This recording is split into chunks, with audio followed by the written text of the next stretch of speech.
करें तो आगे का डिस्कशन क्या था उस पर बात करते हैं। मैंने आपको सरकम सेंटर पढ़ा दिया पूरा, है ना? हाँ, सरकम सेंटर मैंने आपको पढ़ा दिया है पूरा का पूरा आपके सामने। हाँ,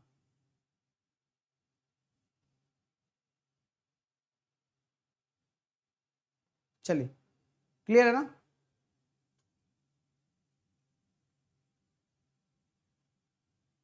आइए, तो क्या हम ये कह सकते हैं, अब हम जो टॉपिक पढ़ने वाले हैं सरकम सेंटर के बारे में, आगे हम देखने वाले हैं कि अगर सरकम सेंटर की अगर आप बात कर रहे हो, इसको हम बोलते हैं परिकेंद्र। तो परिकेंद्र के अंदर एक सबसे प्यारी चीज जो आपके सामने रखने वाला हूं, और वो भी अच्छी तरह से, कि भाई साहब ये आपका एक ट्राइंगल है और आपने ये परिकेंद्र बना दिया।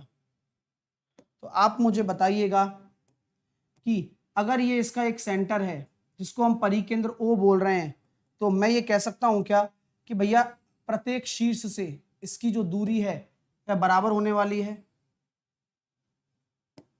प्रत्येक शीर्ष से इसकी जो दूरी है वह बराबर होने वाली है। तो क्या हम ये कह पा रहे हैं कि ये ए है, ये बी है, ये सी है, और हम ये कह सकते हैं कि ओ ए बराबर ओ बी बराबर ओ सी होगा, जो कि आर के बराबर होने वाला है। यहां तक आप में से किसी को कोई दिक्कत है क्या? नहीं। मान लीजिए कि अगर मैं आर निकालना चाहता हूं, तो आर बराबर मैंने आपको क्या पढ़ाया था? हाँ, जल्दी से बताइए, आर बराबर मैंने आपको क्या पढ़ाया था कि आर बराबर क्या होता है? जल्दी से बताओ फटाफट से कि आर बराबर होता क्या है। मैंने आपको क्या पढ़ाया आर के बारे में? तो सर, ये जो रेडियस होती है वह आपकी क्या हो जाएगी? A B C upon 4 delta हो जाएगी। क्या हो जाएगी? A B C upon 4 delta. यही मैंने आपको कल लिखाया था।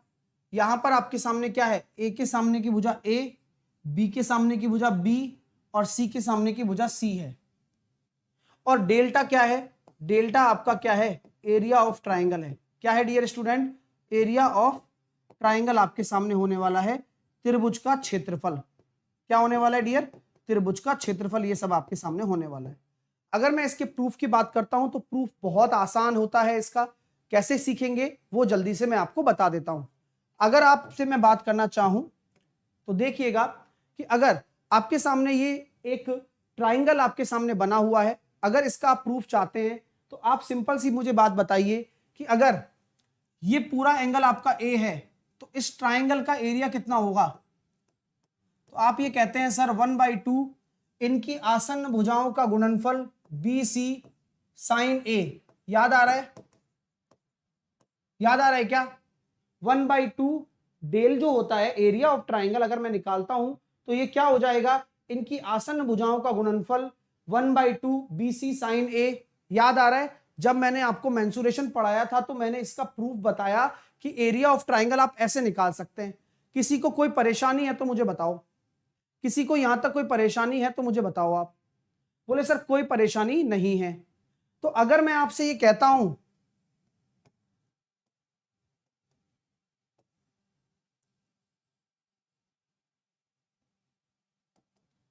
कि ये पूरा अगर ए है, ये पूरा अगर ए है तो ये 2a होगा, और 2a होगा तो ये वाला हिस्सा भी ए होगा, और ये वाला हिस्सा भी ए होगा। हाँ या ना बोलो भाई, यही तो है। अगर आप यहां से आप एक परपेंडिकुलर डाल देते हो तो ये पूरा आपका ये भी एंगल ए होगा और ये भी एंगल ए होगा, क्योंकि ए ये है तो 2a ये होता है, दुगना होता है ना। किसी भी जीवा द्वारा केंद्र पर बना हुआ कोण परिधि पर बने हुए कोण का डबल होता है। यहां तक किसी को कोई समस्या? बोले नहीं है सर। तो मैं आपसे पूछना चाहता हूं कि अगर ये परपेंडिकुलर है और ये आइसोसेलेस ट्राइंगल है, क्योंकि ओ बी बराबर ओसी है, तो क्या मैं ये कह सकता हूं कि ये अर्धक भी होगा? बिल्कुल। तो ये मैं कह दूं कि अगर आप इसको डी मान रहे हो तो ये a/2 हो गया, कोई दिक्कत नहीं है। अगर मैं इस ट्राइंगल में साइन ए की वैल्यू निकालना चाहता हूं तो क्या होगी? तो ट्राइंगल ऐसा है, देखो ये रहा ट्राइंगल इस तरह का बना हुआ है। आप प्लीज फील करिए, क्योंकि बहुत ही प्यारा कॉन्सेप्ट है। ये बेस हो गया, ये 90 डिग्री, तो ये हाइपोटेनस हो गया, इसको मैंने आर बोल दिया। भाई हाइपोटेनस हो गया, इसको मैंने आर बोल दिया क्योंकि ये आर ही है। ये बेस है, ये परपेंडिकुलर है, तो साइन थीटा कितना हो जाएगा, साइन ए, लाल बटे कक्का, लंब बटे कर्ण, ये लंब हो गया, और कर्ण कितना है आर, तो साइन ए बराबर क्या हो गया, ए बाई 2r। इसी प्रकार यहां पर साइन ए बराबर a बाई 2r रख दिया, यहां से r निकाल दिया, r निकालेंगे तो कितना आ रहा है, ऊपर आ गया A B C upon 4 delta. तो ये आपका हो गया है प्रूफ। क्यों आया, कारण बता दिया, कैसे आया, कारण बता दिया, और ये बहुत ही बढ़िया चीज है। ठीक है डियर स्टूडेंट, समझ में आ रही है बात आपको, नीट एंड क्लीन तरह से आप इस चीज को क्लियर कर पा रहे हैं, बहुत जरूरी चीज है, क्योंकि मैं आपको बहुत ही सिस्टमैटिक तरीके से ये सब चीज करा रहा हूं, आपको बस अपना दिमाग साथ में रख के कॉन्सेंट्रेट करके पढ़ना है। ठीक है डियर, क्योंकि लंब बटे कर्ण होता है, अब एज ए लंब अगर मैं देखूं तो a/2 मेरा लंब हो गया, और यहां पर ये हाइपोटेनस हो गया, तो साइन थीटा की वैल्यू पुट कर दी। ठीक है, चलिए, तो यहां तक आपको क्लियर हो गया। चलिए, अब हम आगे की बात करना चाहते हैं, आगे की चर्चा करना चाहते हैं, आगे चलते हैं। चलिए, साइन रूल क्या होता है, जब आपने साइन रूल के बारे में पढ़ा है तो साइन रूल यहां की यहीं निपटाने की कोशिश करते हैं, और साइन रूल आपके लिए कितना उपयोगी है ये समझाता हूं। साइन रूल क्या होता है डियर, जब एक ट्राइंगल आपके सामने दे रखा हो, ये आपका ए है, ये आपका बी है, ये आपका एंगल सी है, ए के सामने की भुजा ए, बी के सामने की भुजा बी, एंड सी के सामने की भुजा सी, ये आपका कोण ए, ये आपका कोण बी, ये आपका कोण सी। ठीक है, अगर मैं आपसे बात करना चाहता हूं साइन रूल की, तो साइन रूल क्या कहता है, साइन ए अपॉन ए, या हम कह सकते हैं ए अपॉन साइन ए बराबर बी अपॉन साइन बी बराबर सी अपॉन साइन सी बराबर क्या होता है 2r। नोट डाउन कर लें, a अपॉन साइन ए, ठीक है, a upon sine A, b upon sine B, c upon sine C बराबर 2r। आपके सामने ये हो गया। ठीक है डियर स्टूडेंट, कोई दिक्कत नहीं है। आइए, तो यहां तक आपका ये साइन रूल है, और ये r यहां पर वही है क्या, परित्रिज्या, तो परित्रिज्या का रिलेशन भी होता है, तो ध्यान रखना r आपकी क्या है, सरकम रेडियस है, सरकम रेडियस है, जिसको हमने बोला है क्या, परित्रिज्या।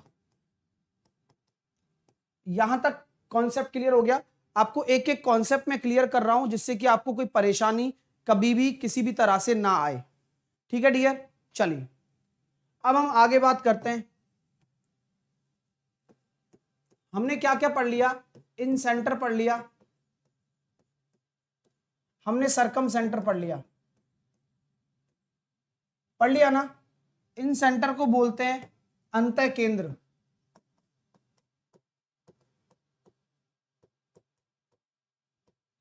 और सरकम सेंटर को बोलते हैं क्या, परिकेंद्र। अब बात ऐसी आती है, एक क्वेश्चन ये बन सकता है, incentre and circumcentre के बीच में relation, incentre and circumcentre के बीच में रिलेशन अगर हमें निकालना है, यानी कि इन दोनों के बीच की दूरी, इन सेंटर एंड सरकम सेंटर के बीच दूरी को रिप्रेजेंट करिए, कैसे करेंगे आप। आइए, मान लीजिए कि मैंने एक ट्राइंगल बना दिया डियर, दिख रहा है, यस। अब यार ट्राइंगल है, तो आपको ये तो पता है ना कि एक ही जगह थोड़ी होता है, वो तो समबाहु त्रिभुज है जहां पर एक ही जगह सेंटर हो जाते हैं। लेकिन अगर आइसोसेलेस आपके सामने ट्राइंगल हो, हाँ ठीक है ना, चलिए आइसोसेलेस आपके सामने ट्राइंगल हो, तो यहां मैं कहना चाहूंगा कि इन सेंटर और सरकम सेंटर के बीच की दूरी आपको पता लगानी है। कैसे पता लगाएंगे डियर, चलिए, तो यहां हम कह सकते हैं कि किसी भी ट्राइंगल की अगर आप बात करते हो सर, तो एंगल बाइसेक्टर, कोण समद्विभाजक का प्रतिच्छेदन बिंदु क्या कहलाता है, कोई बताएगा आप में से, एंगल बाइसेक्टर का इंटरसेक्शन पॉइंट।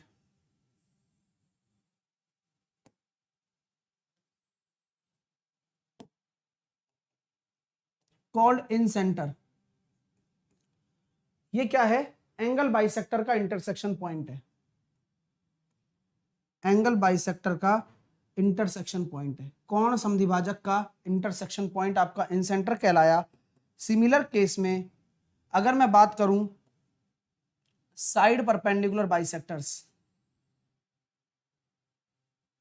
ये साइड परपेंडिकुलर हो गया, ये भी साइड परपेंडिकुलर हो गया, ये भी साइड परपेंडिकुलर हो गया, और इनका लंब समद्विभाजक है ये, है ना। साइड परपेंडिकुलर बाइसेक्टर का इंटरसेक्शन पॉइंट आपका क्या कहलाएगा? इसको मैंने ओ बोल दिया, सरकम सेंटर। तो यहां ये आपका आई है, ये आपका ओ है। तो आपको इनके बीच की दूरी निकालनी है, डिस्टेंस निकालनी है। तो कैसे निकालेंगे? अगर आपको परित्रिज्या पता है तो आर स्क्वायर माइनस, ये तो पता ही होगा आपको, 2RR। यहां आर आपकी क्या है? सरकम रेडियस है, परित्रिज्या है, और छोटा आर आपकी क्या है? इन रेडियस है, अंत्य त्रिज्या है। नोट डाउन कर लें, ये बहुत ही अच्छा रिलेशन है डियर, जो कि पेपरों में पूछा जाता है।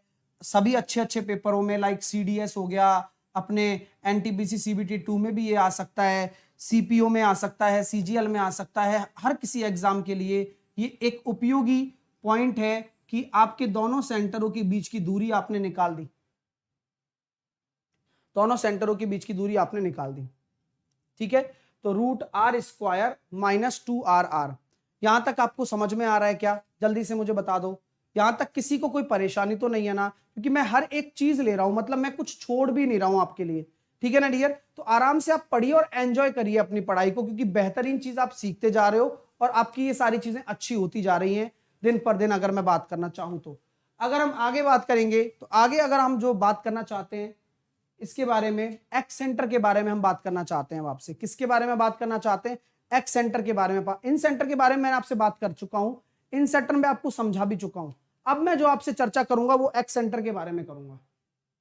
चलिए, किसके बारे में? हेडिंग डाल लीजिए, एक्स सेंटर। इन सेंटर हमने पढ़ लिया, सरकम सेंटर हमने पढ़ लिया। अब हम एक्स सेंटर के बारे में बात करेंगे, जिसको कहते हैं बहिर्केंद्र, जिसको हम कहते हैं बहिर्केंद्र। इस पर इतने सारे प्रश्न पूछे जा रहे हैं आजकल कि यूं कहूं तो ये भी फेमस हो गया है इन सेंटर की तरह, ये भी बराबर फेमस हो चुका है। ठीक है डियर? तो सर इसके बारे में हमें चर्चा करवाइए थोड़ी सी। मैंने कहा बिल्कुल करवाते हैं। आइए थोड़ा सा समझने की कोशिश करिए कि क्या पॉइंट है ये और किसको किस तरह से समझ सकते हो। क्वेश्चंस भी करेंगे हम इनके ऊपर, है ना। चलिए आइए, एक बच्चा क्या कह रहा है? सर इस पर क्वेश्चन कराना। क्वेश्चन सब पर होंगे डियर, है ना। क्वेश्चन सब पर होंगे, लेकिन मुझे ऐसा लगता है कि जैसे जो बच्चों को बहुत जल्दी होती है अभी क्वेश्चन हो जाए सब एक ही दिन, जैसे ऐसा लग रहा है कि तुम एक ही दिन पढ़ोगे बस।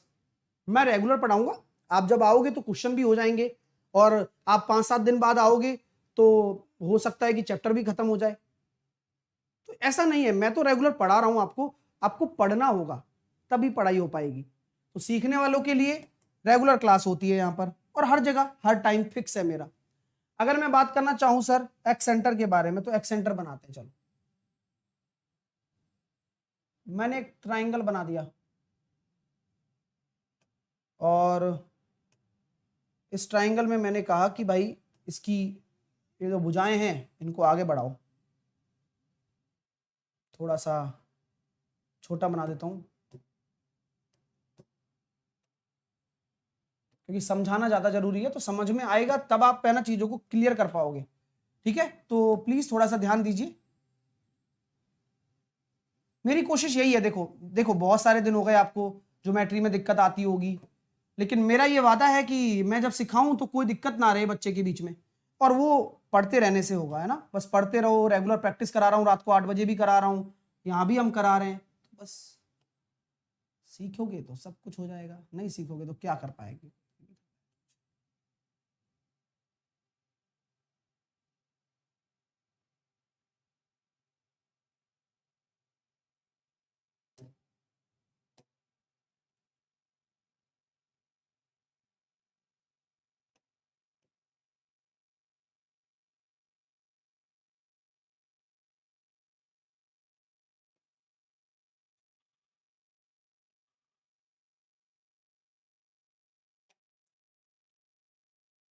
ठीक है, ठीक है ना। हाँ, बेस्टन कह रहा है सर थ्योरी पढ़ाओ और उसके साथ ही क्वेश्चन कराओ। हाँ हाँ, आप रेगुलर रहोगे तो सब होगा ना भाई, क्वेश्चन तो ये रहे ना, साथ के साथ में लाता हूँ क्वेश्चन तो डियर। और बताओ और क्या सेवा की जाए, है भाई, देख लो सारा चीज सुपरविजन कर रहे हो बढ़िया तरीके से, है भाई।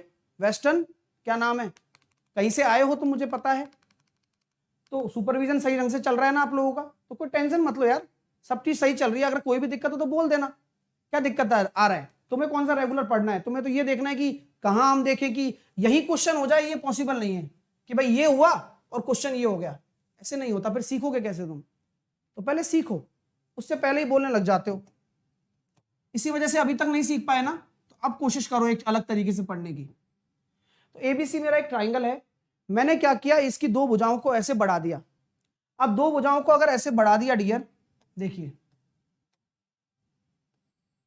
तो ये आपका एक बाह्य वृत्त बना दिया दो भुजाओं को बढ़ाकर, और ये जो बना है इसका सेंटर, ये इसका सेंटर कैसे बना है, ये ओ डैश है, जो कि एक्सटर्नल एंगल बाइसेक्टर से बना है। किससे बना है डियर, एक्सटर्नल एंगल बाइसेक्टर से बना है, ठीक है। ये किससे बना है डियर, तो यहां हम कह सकते हैं कि अगर आपका ये जो बीओ डैश है, बीओ डैश है, यह ए बी सी के बाह्य कोण का समद्विभाजक है,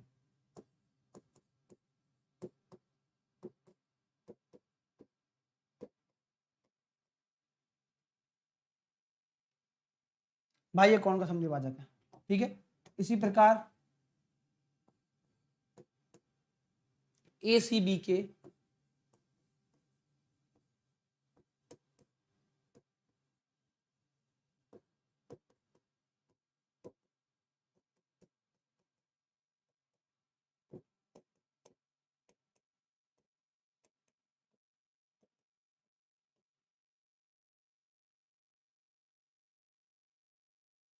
समद्विभाजक है। आप मुझे ये बताइए कि ये वाला एंगल कितना हो जाएगा, जस्ट अभी आपने थोड़ी देर पहले सीखा था कि अगर हम इन सेंटर की बात करते हैं तो यहां पर आपके लिए सिंपल सी कहानी ये हो जाती है कि ये 90 डिग्री प्लस a/2 होता है, तो ये 90 डिग्री माइनस का a/2 होगा, पहली बात तो ये पहला क्वेश्चन तो ये पूछा जाता है कि अगर किस त्रिभुज की दो भुजाओं को अगर बाह्य तौर पर आगे बढ़ा दिया जाए, हाँ ठीक है, तो आपका जो एक्सटर्नल एंगल बाइसेक्टर है अगर किसी बाहर के केंद्र पर मिलता है तो यह एक बहिर् केंद्र बनाता है। इस सेंटर को हम क्या कहेंगे, एक्स सेंटर कहेंगे, इस सेंटर को हम क्या कहेंगे, एक्स सेंटर कहेंगे डियर, और यही आपका बहिर् केंद्र है। तो आपसे पूछा जाएगा बी ओ डैश सी कितना है, तो आप B O dash C 2 minute में निकाल देंगे, 90 डिग्री माइनस का a/2। चीजें क्लियर हो गई, 90 डिग्री माइनस a/2, और ये केवल यही नहीं बन रहा, उसके अलावा आपके ये जैसे कि आप इन दोनों को आगे बढ़ाओगे, समझ पा रहे हो, फील कर पा रहे हो, इसको और इसको आगे बढ़ाओगे तो वहां भी एक सर्किल बनेगा, इसको और इसको आगे बढ़ाओगे तो वहां भी एक सर्किल बनेगा, ठीक है डियर। तो आपके सामने ये क्या बन जाएगा, सबका ही होगा, जैसे कि ये ए के सामने है तो माइनस a/2, और अगर मैं इन दोनों को आगे बढ़ाता हूं तो मैं एक हिंट दे रहा हूं आपको, वर्चुअली समझाने की कोशिश कर रहा हूं कि अगर मैंने इन दोनों को आगे बढ़ा दिया मान लो, ठीक है, या फिर हमने इस तरह से इसको आगे बढ़ा दिया, तो इसके पीछे भी तो एक बनेगा, यहां पर भी तो एक बनेगा, इस तरह से टच होता हुआ बनेगा ना। तो इसका यहां पर क्या आएगा, अगर मैं इनके बाह्य कोणों का समद्विभाजक पूछूं तो ये वाला एंगल क्या बनेगा, तो b/2, 90 डिग्री माइनस b/2, ठीक है। तो ये डिपेंड करता है कि आप किन दो भुजाओं को एक्सटेंड कर रहे हो, तो हमेशा a/2 ने ठेका नहीं ले रखा है, ठीक है, हमेशा a/2 का ठेका नहीं है, तरीके तरीके की बात है, उस तरीके से आपको ये चीज समझनी है कि यहां b/2 भी आ जाएगा जब आपका ये एंगल b है, तो ये आपका एंगल अगर b है तो ये b/2 हो जाएगा, ठीक है। तो कॉन्सेप्ट की बात है, ठीक है। चलिए, तो यहां तक आपकी चीजें समझ में आ रही हैं, बहुत अच्छी बात है डियर। क्योंकि ये बहुत क्लासिक चीज मैं आपको पढ़ा रहा हूं और ये बहुत प्यारी चीज है। ठीक है सर, ये अच्छा लग रहा है और समझ में भी आ रहा है यहां तक हमें। ओके, तो अभी हम आगे इसके अंदर जो भी चीजें हैं वो सब पढ़ने वाले हैं। आइएगा, चलिएगा आगे चलते हैं, इस चीज को और समझते हैं कि सर मान लीजिए कि अगर आपसे रेडियस निकालने की बात की जाए तो हम चाहते हैं कि रेडियस निकाल के दिखाओ आप। तो ए के सामने की भुजा अगर ए है तो भाई मैं कह सकता हूं क्या कि रेडियस भी होगी यहां से यहां तक की जो होगी इस केंद्र तक की दूरी, तो ये आर ए होगी। तो ये आर ए क्या होगा, डेल अपॉन एस माइनस ए। नोट डाउन करो, आर ए अगर इसकी बाह्य त्रिज्या निकालनी हो, हाँ अगर, ठीक है, अगर आपको बाह्य त्रिज्या निकालनी हो आर ए तो वह क्या होगी, डेल अपॉन एस माइनस ए। तभी तो एक्स सेंटर बनाया ये, तो इसको नोट डाउन कर लें, ठीक है ना। चलिए आइए, इसी से रिलेटेड एक बढ़िया सी प्रॉपर्टी और होती है, हालांकि वो सर्कल में आती है लेकिन मैं उसे यहां समझाऊंगा आपको। ये आपके सामने एक ट्राइंगल मैंने बनाया,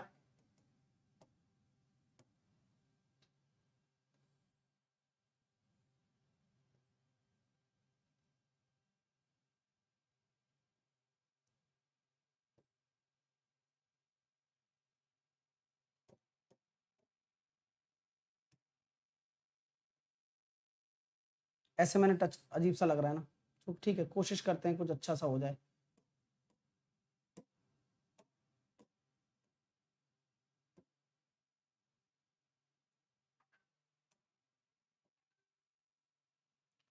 ये मैंने इसके टच कर दिया, ये मैंने इसके टच कर दिया, ठीक है। महसूस कर पा रहे हो क्या, थोड़ा सा महसूस करिए, अब ठीक है शायद।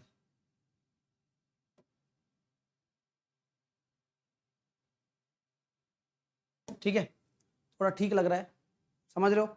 चलिए, तो यहां मेरा कहने का मतलब ये है कि अगर मेरे मान लीजिए ये आपका एक ट्राइंगल है, ये ए, ये जुड़ा हुआ है ना, जॉइंट है ये, ठीक है। ये मैंने मान लिया आपका ए पी, ए बी, और ये हो गया एम एन, और ये पॉइंट हो गया ओ। तो आपसे अक्सर ये पूछ लिया जाता है कि आप किसी बाह्य बिंदु से किसी वृत्त पर दो स्पर्श रेखाएं डाल रहे हो तो वह हमेशा क्या होंगी, बराबर होंगी। तो पी ए बराबर पी बी है, और ये क्या है, स्पर्श रेखा है। हालांकि ये मैं सर्किल में दोबारा बता दूंगा, कोई दिक्कत नहीं है, लेकिन फिर भी लिख लीजिए आप कि पी ए बराबर पी बी है, और ये आपकी क्या है, टेंजेंट है। अगर ये टेंजेंट है तो हम ये कह सकते हैं कि जो ये ट्राइंगल बन रहा है, triangle A M N, triangle A M N का परिमाप क्या होता है, परिमाप मतलब perimeter. Triangle A M N का पेरीमीटर जो होगा वह होगा 2 टाइम्स ऑफ एपी ले सकते हो, और 2 times of A B.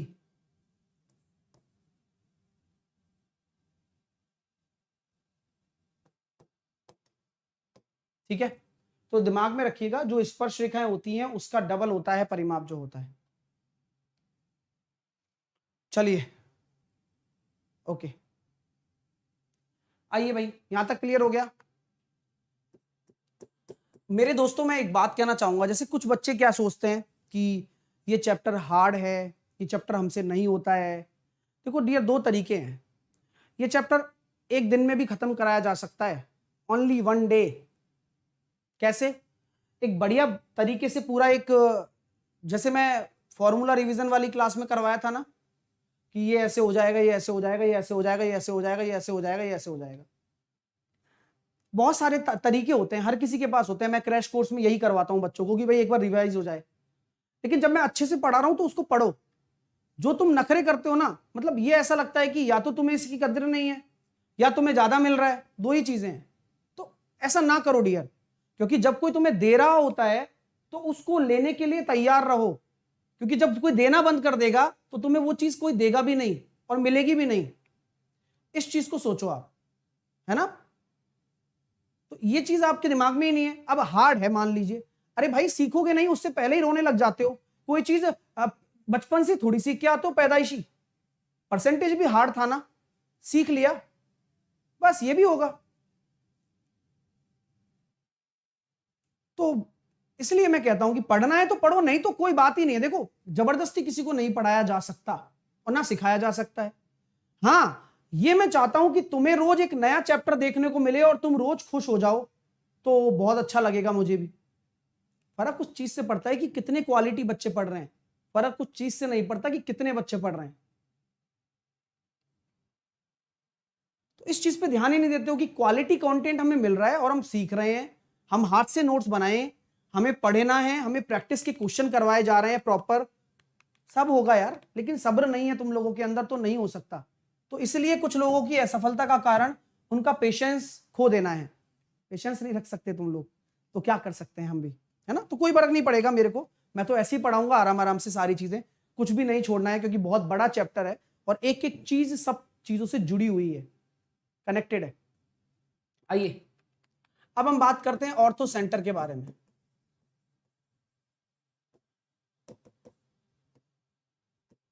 Ortho centre आपका क्या होता है, लंब केंद्र होता है। अब लंब केंद्र क्या होगा, नाम से पता लग रहा है सर, एक ऐसा त्रिभुज जहां पर एल्टीट्यूड डाल दिया, ये ए है, ये बी है, ये सी है, और ये मैंने एल्टीट्यूड डाला डी। ठीक है, उसके साथ साथ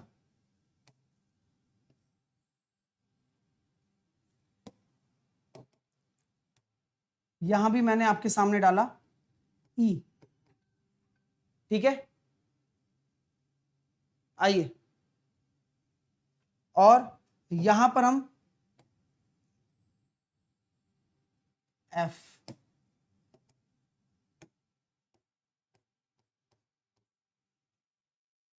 तो ये मैंने कहा कि एल्टीट्यूड्स का इंटरसेक्शन पॉइंट आपका क्या कहलाएगा, ऑर्थो सेंटर कहलाएगा।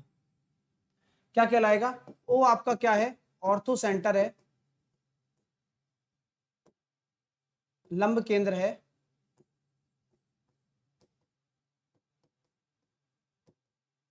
वो आपका ऑर्थो सेंटर है, लंब केंद्र है, और ये क्या कहलाता है आपका, एल्टीट्यूड का, एल्टीट्यूड का इंटरसेक्शन पॉइंट।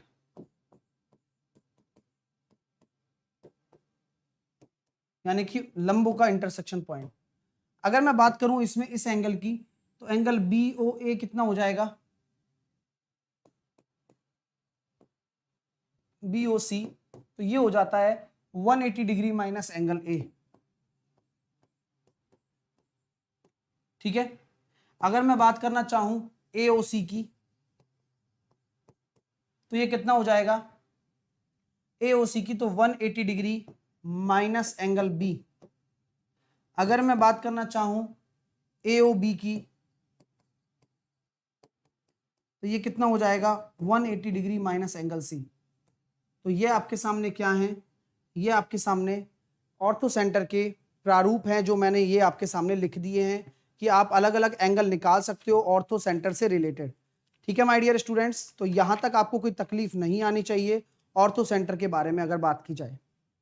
ठीक है, कुछ लोगों को लगता होगा सर प्रूफ हो जाए क्या, बिल्कुल हो जाए भाई, प्रूफ में कोई दिक्कत वाली बात नहीं है अपन को। प्रूफ मैं इशारों इशारों में बताना चाहूंगा, कृपया करके ध्यान दें। ठीक है, थोड़ा प्रूफ कर लेते हैं इसका।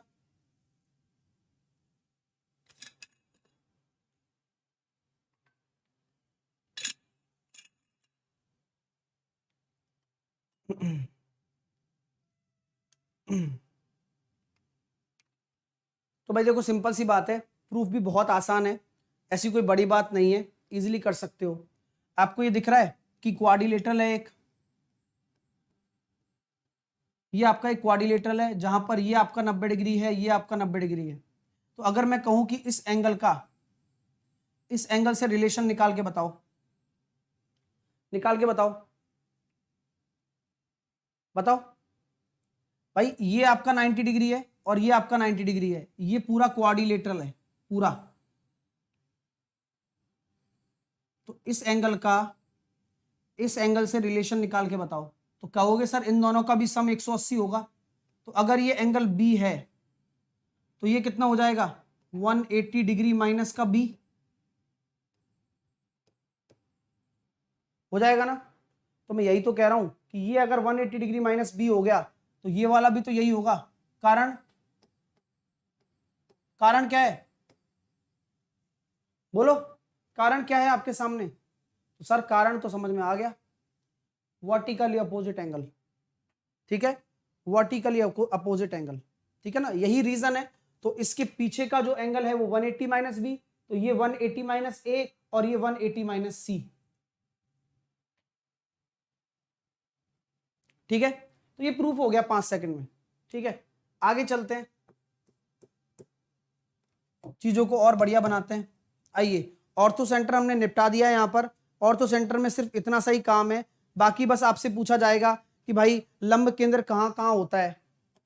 तो ऑर्थो सेंटर की पोजीशन पूछी जा सकती है एक्यूट एंगल ट्राइंगल में, राइट एंगल ट्राइंगल में और ऑब्ट्यूज एंगल ट्राइंगल में। कहां कहां स्थित होगा लंब केंद्र, ऑर्थो सेंटर कहां कहां होगा। तो ये बहुत ही क्लासिक चीज है, अब बताने की जरूरत नहीं है कि ये एक्यूट एंगल है, ये राइट एंगल है, ये ऑब्ट्यूज एंगल है, ये न्यून कोण है, ये सम कोण है, ये अधिक कोण है, सबको पता है, देखने से ही पता लग रहा है सर। तो मैं ये कह सकता हूं कि ये अगर ये ए है, ये बी है, ये सी है, ये ए है, ये बी है, ये सी है, और ये आपका 90 डिग्री बन रहा है, यहां पर फिक्स है ये 90 डिग्री, और ये आपका ए है, ये बी है, ये सी है। किसी को कोई समस्या नहीं। अब मैं ऑर्थो सेंटर की बात कर रहा हूं, तो ऑर्थो सेंटर यहां इनसाइड होगा,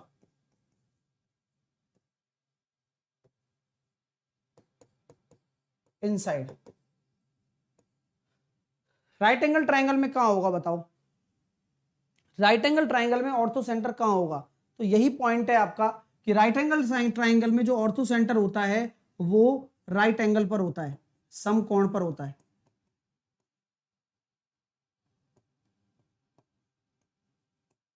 कहां होता है, समकोण पर होता है। और अधिक कोण त्रिभुज में कहां होगा, सरकम सेंटर तो आउटसाइड था, मतलब उधर की तरफ, ऑर्थो सेंटर जो होगा वह इधर की तरफ होगा, नीचे यहां कहीं आउटसाइड। ठीक है, तो ये पूरी कहानी है, ये पोजीशन है। अगर आपसे पूछी जाए तो आप बता दीजिएगा, क्योंकि ये कॉन्सेप्ट पे क्वेश्चन पेपर में जरूर आता है कि पोजीशनिंग कहां कहां होती है। क्लियर है डियर। चलिए, तो राइट एंगल ट्राइंगल वाली ज्यादा महत्वपूर्ण है ना, क्योंकि ऑर्थो सेंटर में तो, ऑब्ट्यूज एंगल में तो आउटसाइड ही होता है अक्सर, आपने देखा है। चलिए, तो यहां तक हमने ये सारी चीजें देखी, सारी चीजें समझी। अब हम चलते हैं आगे।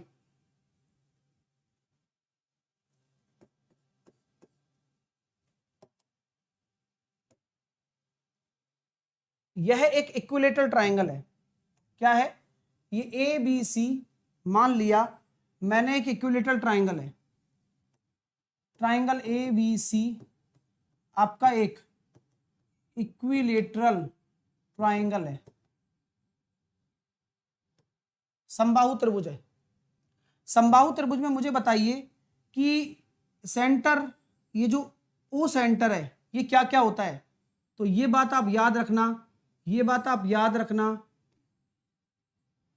कि समबाहु त्रिभुज में जो सेंटर्स होते हैं वह एक ही बिंदु पर स्थित होते हैं। कहां होते हैं, एक ही बिंदु पर स्थित होते हैं, यानी कि सेंट्रॉइड भी यही होगा,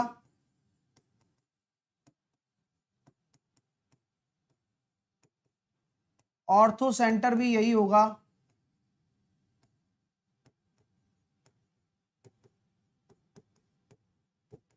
सरकम सेंटर भी यही होगा,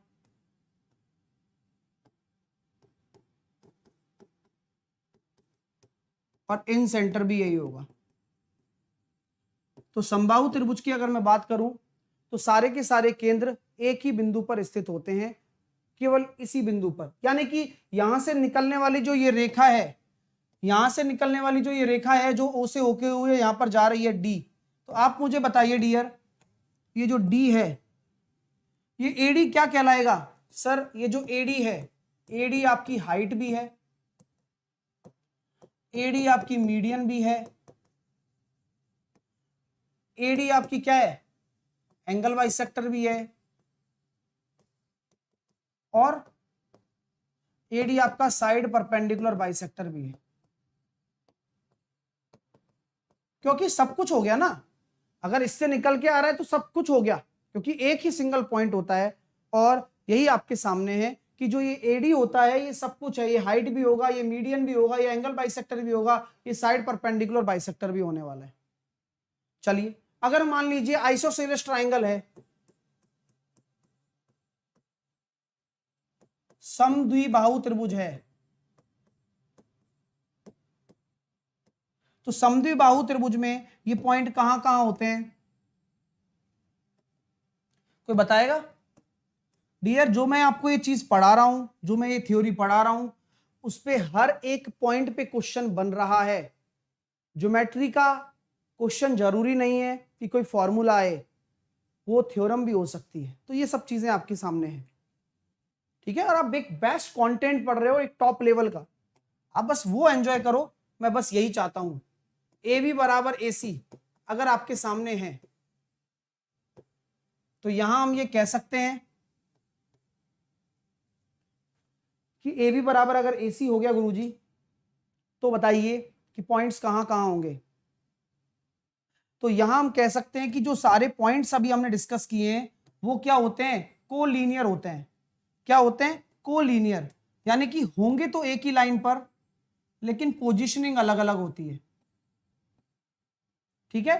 तो वह क्या होते हैं? कोलीनियर होते हैं, है ना।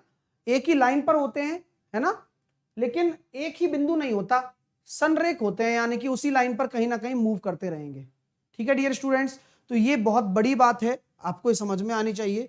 चारों केंद्र यहां कहीं स्थित हो जाएंगे, ठीक है भाई। अब चलते हैं आगे।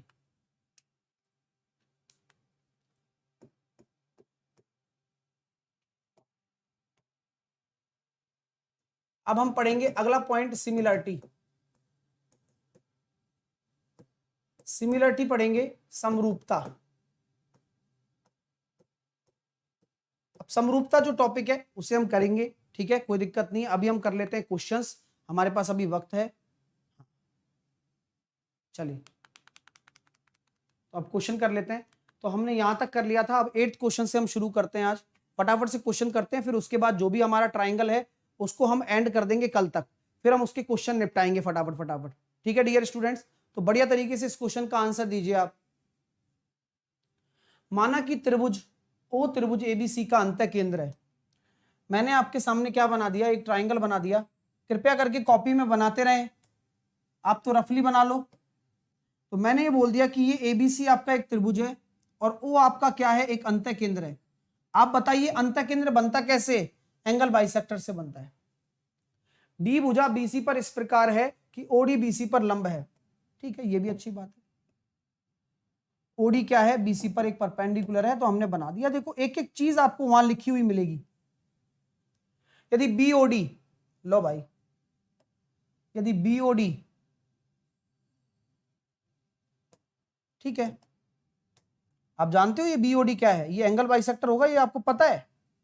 बीओडी यानी कि ये एंगल आपको 15 दे दिया, तो एबीसी बताओ, यानी कि ये पूरा एंगल बताओ। तो भाई ये 90 है, ये 15 है, तो ये वाला एंगल कितना हो जाएगा सर?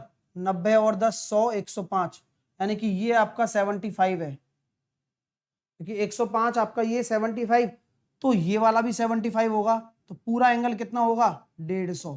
तो आपका जो राइट आंसर आने वाला है वो आने वाला है 150।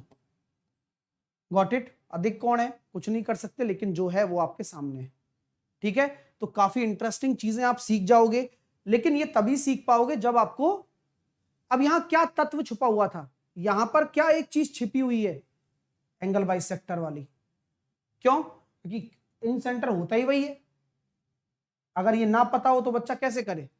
इसलिए छोटी छोटी चीजें हैं जो आप क्वेश्चन करोगे तो वो आगे आगे सही होती जाएंगी। आइए देखिए, इस क्वेश्चन को करके बताओ। आई त्रिभुज एबीसी का अंतः केंद्र है, बना देंगे, कोई दिक्कत नहीं है, आप आराम से क्वेश्चन बनाओ। तो ये एबीसी मैंने बना दिया, आई यहां कहीं है, एंगल बी बराबर 70 है, एंगल सी बराबर 50 है, तो बी आई सी बताओ। अभी ये तो आसान हो गया ना, तो कितना होगा 90 डिग्री प्लस a बाई 2, तो 70 और 50 120, तो ये हो गया कितना 60, तो 90 प्लस 30 120। ऐसे ही बन जाना है, आप आराम से सॉल्व तो करो, सब आसान है, करके देखते जाइए, हो जाएगा सब। नहीं क्या, ऐसा कोई चीज ही नहीं है जो ना बनी ना हो, क्योंकि ये वही किया है मैंने। अभी बहुत सारे बच्चों को अभी भी नहीं समझ में आएगा। ये निकाला है, तो ये क्या है 90 डिग्री प्लस a बाई 2। अब ये a कैसे आया था, ये 70 है, ये 50 है, तो तीनों कोणों का योग 180 होता है, तो ये 60 होगा। चलो करके बताओ, लगाओ दिमाग लगाओ, ऐसे सीखोगे और क्या है। थोड़ा टाइम लगता है, चैप्टर काफी बड़ा है अगर अच्छे से पढ़ाया जाए तो। अब जो नहीं पढ़ाएंगे तो उनको तो छोटा ही लगेगा।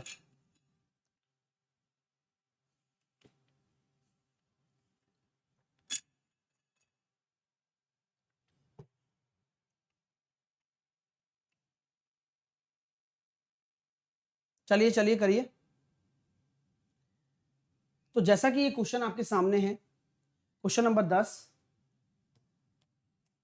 अभी सिखाया था ना कि त्रिभुज ए बी सी में बी और सी के बाह्य समद्विभाजक ए बी और ए सी को ई एफ तक बढ़ाया जाता है तो बिंदु पी पर मिलते हैं। कर लोगे? अरे वही तो कॉन्सेप्ट है यार, अभी सिखाया था वही, ये वाला, जहां पर आपके ये त्रिभुज ए बी सी है। अब देखो बनाओगे, बनाना नहीं है पेपर में, ये तो बस आप प्रैक्टिस के लिए यूज कर रहे हो। अच्छा ऐसे वाला, ओके सर, तो ये वही वाला कॉन्सेप्ट हो गया जहां पर ई और एफ तक बढ़ा दिया और बी और सी के बाह्य समद्विभाजकों को काट दिया और पी बिंदु पर मिला दिया। बीपीसी की वैल्यू निकालनी है, बी ए सी दे रखा है 100, तो ये क्या होता है 90 डिग्री माइनस a बाई 2 यानी कि 50, आंसर आ गया 40। तो ये बार बार डायग्राम थोड़ी बनाना है, वो तो पढ़ते ही दिमाग में ये डायग्राम अपने आप छप जाएगा, और जब डायग्राम अपने आप छप जाएगा तो क्वेश्चन भी बन जाएगा। क्यों, कैसी रही, अच्छी रही। अगला प्रश्न करिए, चलो इसी हिसाब से करो बिना पेन चलाए। तो 9 माइनस 35 हो गया, 55 हो गया,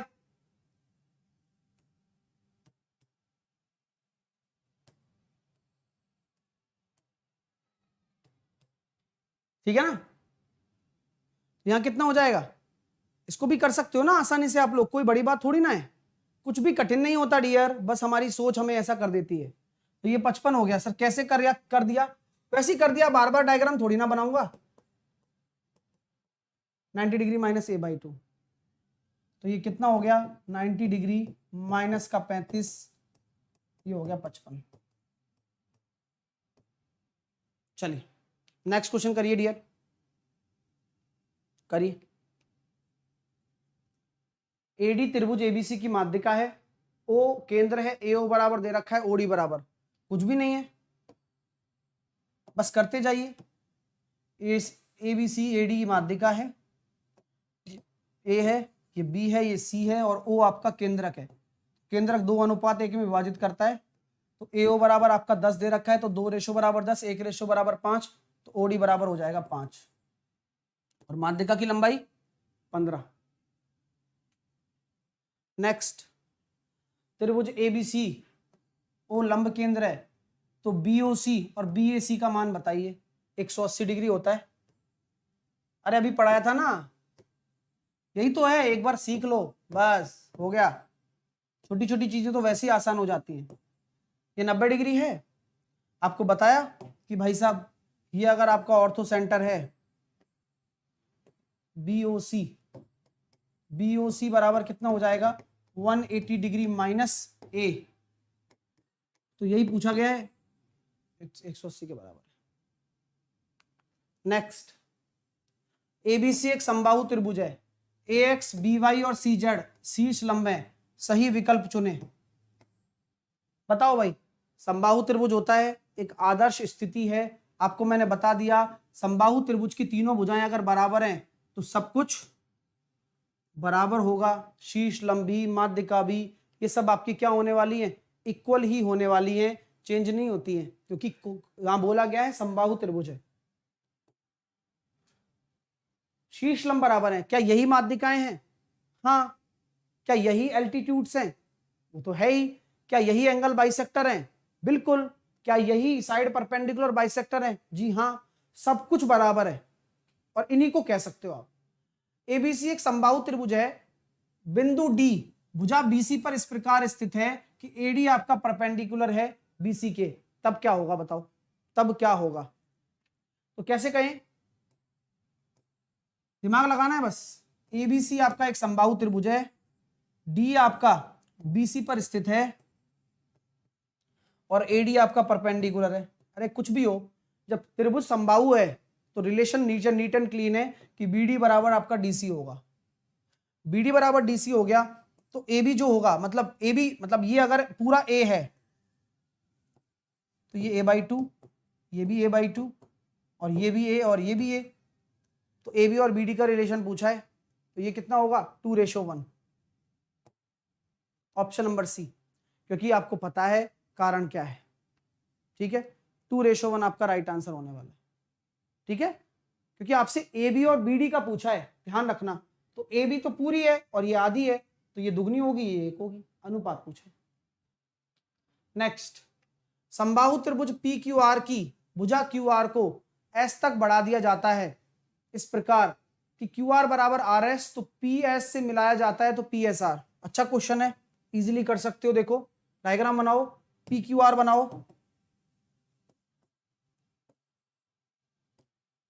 क्यू आर को एस तक बढ़ाया जाता है तो क्यू आर बराबर आर एस हो जाए। ठीक है, पी को एस को मिलाया जाता है, पी को एस से मिला दिया, पी एस आर ज्ञात करो। ये निकालना है, निकालो भाई। भाई देखो समबाहु त्रिभुज है तो प्रत्येक कोण 60 डिग्री, ये भी 60, ये भी 60। अब ये 60 तो ये कितना हो गया 120। ठीक है, अब ये इसके बराबर है तो इसके बराबर भी होगा, तो इसके सामने का कोण और इसके सामने का कोण बराबर है, तो ये कितना कितना हो जाएगा, बराबर है ना 120, तो 60 बचा 30।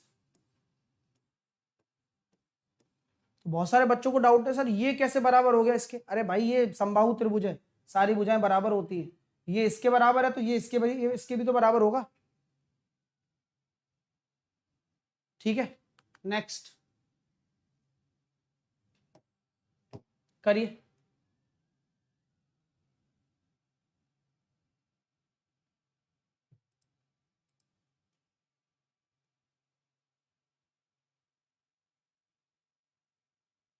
ये बहुत अच्छा क्वेश्चन है, पेपर में आएगा, ये ध्यान रखना। फिर मत कहना कि सर पता ही नहीं था। इसलिए कहता हूं पढ़ लो बस, सारी चीज मैं करवाऊंगा, जिम्मेदारी मेरी है प्रैक्टिस वैक्टिस की, लेकिन नहीं तुम्हारे पता नहीं क्या दिमाग में चलता रहता है।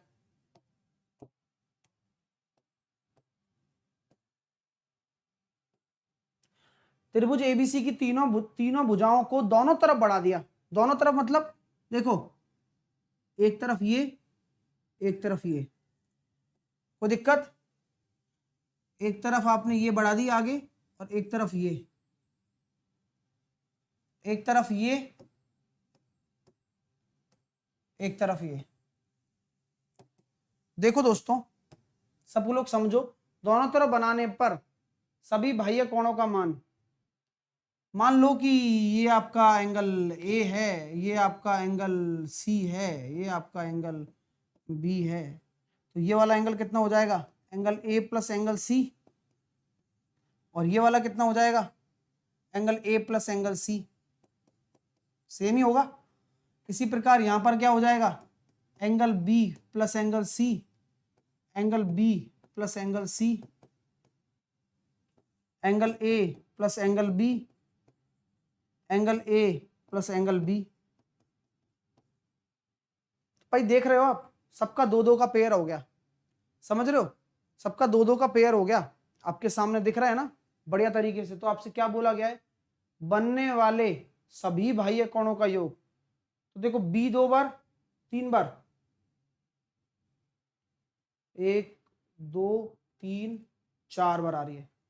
ए 1 2 2 4 5 6 7 8 9 10 11 12, तो 4 4 के बन गए, यानी कि 180 इंटू 4 720 आंसर आ जाएगा।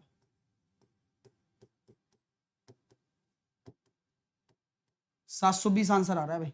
720 क्या हो जाएगा, 720, ठीक है ना, क्योंकि त्रिभुज के तीनों कोण आ गए इसमें ए बी सी, और वो भी 4 4 बार आ गए। हो गया, ठीक है, समझ में आ गई ना बात। तो बहुत बढ़िया क्वेश्चन है भाई,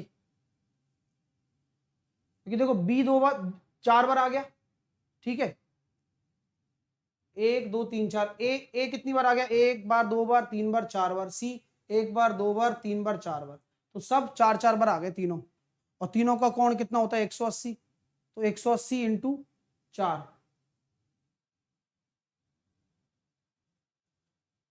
अच्छा, क्वेश्चन नंबर 15 का आंसर एक बच्चा कह रहा है क्या होगा, हाँ एक मिनट देखो, क्वेश्चन नंबर 15 का आंसर, एक मिनट, सी होगा सर। हमने सी तो लगाया भाई, ठीक हो ना, है भाई, सी तो लगाया है सुनील सैनी, सुबह सुबह ही। चलो, समबाहु त्रिभुज एबीसी का परिकेंद्र ओ है, तो एओसी बताओ। समबाहु त्रिभुज है तो एओसी कितना हो जाएगा, आप जानते हैं 120, सब पता है। क्यों, क्योंकि जो आपका समबाहु त्रिभुज का प्रत्येक कोण 60 होता है, तो उसका दुगना हो जाएगा।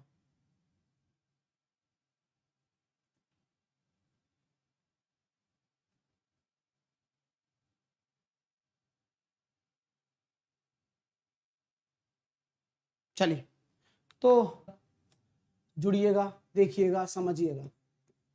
अगले पॉइंट के ऊपर डिस्कशन हम कर रहे हैं। मेरे दिमाग में एक चीज और आई, मैंने कल आपको एक चीज पढ़ाई थी, क्या पढ़ाई थी सर, कि ये ट्राइंगल है, एक ट्राइंगल है ये रहा,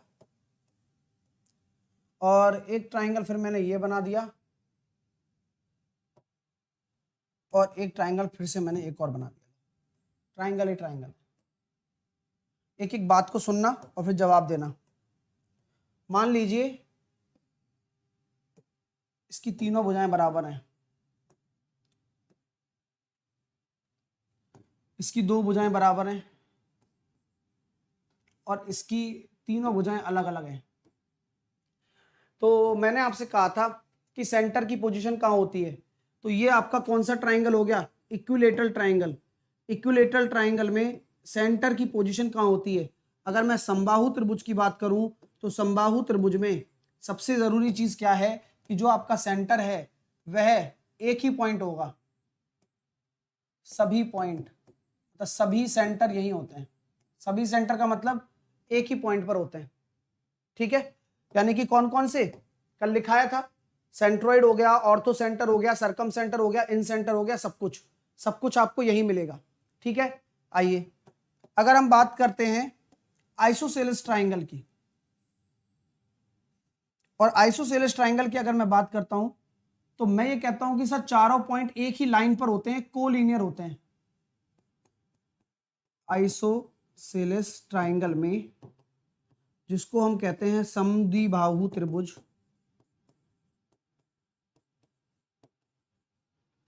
क्या होते हैं, सारे के सारे पॉइंट जो होते हैं वह क्या होते हैं, कोलिनियर। कोलिनियर स्थिति में होते हैं, संरेख होते हैं, सभी सेंटर एक ही लाइन पर होते हैं।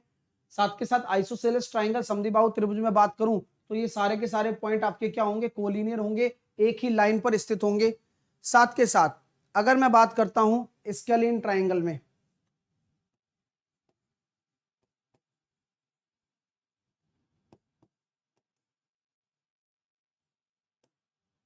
स्केलीन ट्राइंगल मतलब होता है विषम बाहु। विषम बाहु त्रिभुज में क्या होता है कि जो इसकी पोजीशनिंग होती है वह अलग अलग तरह से होती है, ठीक है। हाँ, चलो, पढ़ाई कर लो, है ना, टॉक विद हर्ष, पढ़ाई कर लो डियर, है ना। यहाँ पर कोई कैंपेन नहीं चल रहा, कैंपेन जहाँ चलता है वहां जाइए, है ना, यहाँ पर केवल पढ़ाई जाती है, ठीक है ना। आप प्लीज पढ़ाई कर लो, है ना। आइए अगर हम आगे बात करते हैं कि भाई अगर हम यहाँ सर सेंटर की बात करें तो मैं ये कहता हूँ यार इन सेंटर यहाँ कहीं होगा, सरकम सेंटर आपका यहाँ कहीं होगा। भाई अलग अलग जगह सेंटर होते हैं, स्कैटर्ड होते हैं, ठीक है। सेंट्रॉइड आपका यहाँ कहीं मिल जाएगा आपको, ठीक है। इन सेंटर, सरकम सेंटर, ऑर्थो सेंटर भी यहीं कहीं मिल जाएगा। तो ये स्कैटर्ड होते हैं ना, मतलब बहुत अलग अलग जगह होते हैं, ठीक है डियर। हाँ तो ये ध्यान रखना आप लोग। स्केलिन ट्राइंगल में क्या है, बहुत मैशअप होता है, मतलब सेंटर, सरकम सेंटर उधर हो गया, सेंट्रोइड इधर हो गया, इन सेंटर इधर हो गया, स्केलिन ट्राइंगल ये हो जाता है, ठीक है डियर। तो इस चीज को आप ध्यान रखें, ये पॉइंट आपका बहुत अच्छा है। और इससे संबंधित एक चीज और मैं आपको बता देता हूं, डायग्राम बना लें आराम से कि मान लीजिए ये ए है, ये बी है, ये सी है, और ये आपस में क्या है, एक स्केलिन ट्राइंगल है, ठीक है ना। क्या है ये, स्केलिन ट्राइंगल है। तो स्केलिन ट्राइंगल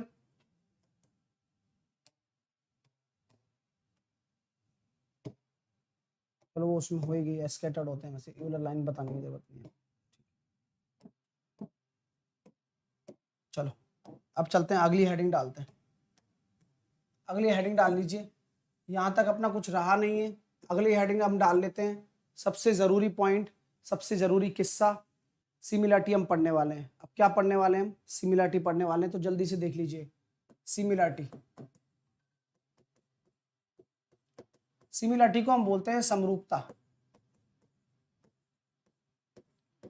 और ये काफ़ी इंटरेस्टिंग टॉपिक है, मैं पहले ही आपको बता देता हूँ।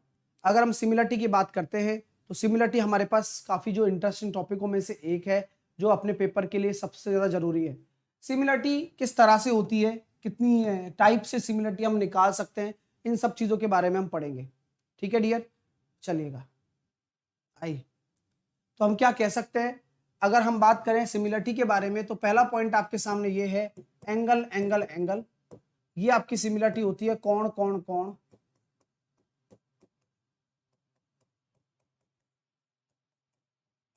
ठीक है। यानी कि अगर हम सिमिलरिटी के टाइप के बारे में बात करें तो हम कह सकते हैं एंगल एंगल एंगल सिमिलरिटी हो जाएगी हमारे पास। दूसरी सिमिलरिटी हमारे पास हो जाएगी साइड साइड साइड, यानी कि भुजा भुजा और भुजा, भुजा भुजा भुजा, ठीक है। दो सिमिलरिटी हो गई, दो दो टाइप की सिमिलरिटी ये हो गई। और एक तीसरी सिमिलरिटी हम कह सकते हैं साइड एंगल साइड, ठीक है। यानी कि अगर भुजा कोण भुजा, इन तीनों में से कोई भी आपको किसी भी ट्राइंगल में प्रॉपर्टी नजर आ रही है, तो वो दोनों ट्राइंगल आपस में क्या होंगे, सिमिलर होंगे, ठीक है डियर। चलिए, तो सिमिलरिटी और कॉन्ग्रुएंसी में क्या फर्क है, दोनों में क्या अंतर है, ये सब चीजें मैं आपको डिस्कशन में लेकर आऊंगा। हाँ चिंता मत करें आप बिल्कुल भी, है ना, हर चीज में बताऊंगा आपको, ठीक है। सिमिलरिटी क्या है, उसमें क्या डिफरेंस है। चलिए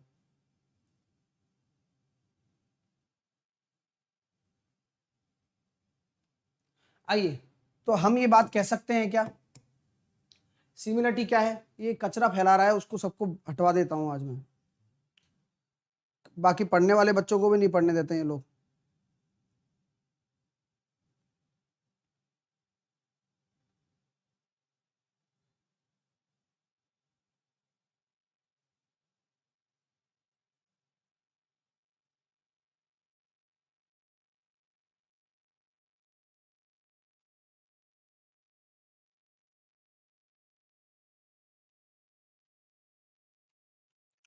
इन सबको ब्लॉक करवाता हूँ आज, इनकी छुट्टी हो जाएगी अब, ठीक है।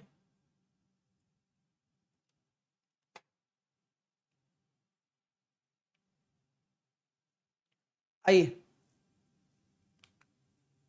तो यहाँ पर हम सिमिलरिटी के बारे में बात करना चाहते हैं, तो सिमिलरिटी के बारे में हम बात करेंगे। चलिएगा,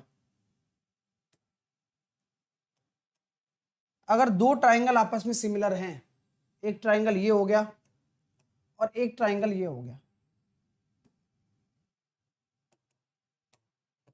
ठीक है। एक ट्राइंगल आपका ये हो गया ए बी सी, एक ट्राइंगल आपका ये हो गया DEF। मेरे प्यारे दोस्तों, मैंने हमेशा से एक बात कही है कि इन दोनों ट्राइंगल में सिमिलरिटी अगर आपको दिखानी है तो सिमिलरिटी दिखाने के अपने अपने कुछ तरीके होते हैं, ठीक है ना। हाँ, सिमिलरिटी दिखाने के क्या होते हैं, कुल अपने अपने तरीके होते हैं। जैसे कि अभी मैंने आपको 3 टाइप बताए सिमिलरिटी के, कि angle angle angle, side side side, side angle side. इन तीनों प्रारूप में सिमिलरिटी लगती है इन दोनों ट्राइंगल्स में। ये दोनों ट्राइंगल अगर सिमिलर होंगे तो क्या ये जरूरी है कि आपके उनके एरिया बराबर हो? बताओ, क्या ये जरूरी है कि उनके एरिया बराबर हो? देखो, मैं आपको एक एक चीज समझाऊंगा और हर एक चीज को नीट एंड क्लीन तरीके से समझाऊंगा। अगर दो आकृति आपस में क्या है, अगर दो आकृति आपस में क्या है, बनावट में समान है, चाहे आकार समान ना हो, उनका शेप समान ना हो, यानी कि ये छोटा भी हो सकता है और ये बड़ा भी हो सकता है ट्राइंगल, लेकिन उनकी जो बनावट है, जो उनकी ट्राइंगल है तो ट्राइंगल के साथ लगा दी, और भी बहुत सारी चीजें, छोटा बड़ा हो सकता है। मैं सिमिलरिटी की बात कर रहा हूं, मैं पहले बता रहा हूं, आप लोग बिल्कुल भी कंफ्यूज मत होना, क्योंकि मैं अभी आपको जो टॉपिक समझा रहा हूं वह समरूपता समझा रहा हूं। कि अगर हम दो ट्राइंगल्स की बात करते हैं और उन दो ट्राइंगल में मैं सिमिलरिटी की बात करता हूं, तो सिमिलरिटी में सबसे जरूरी चीज है कि उनकी आकार अलग अलग हो सकता है।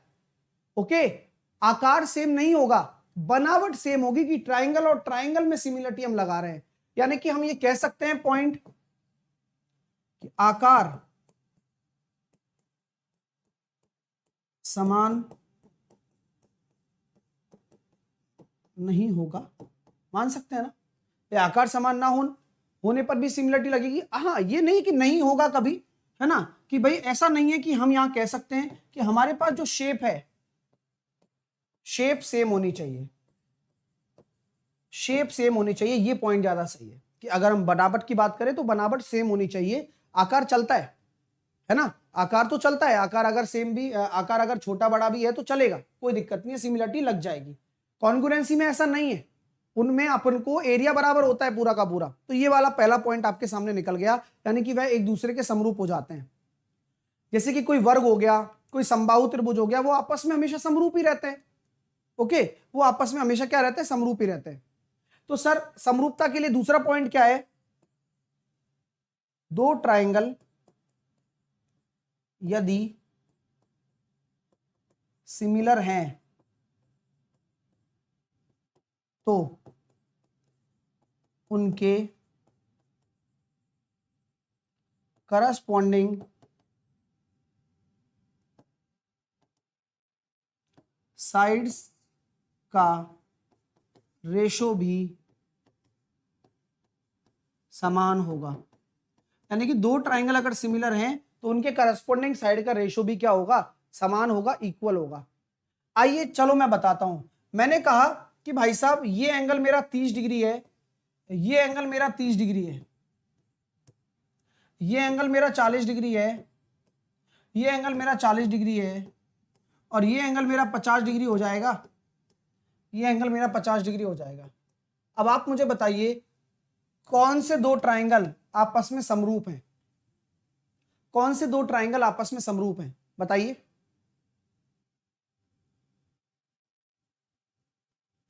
बताओ।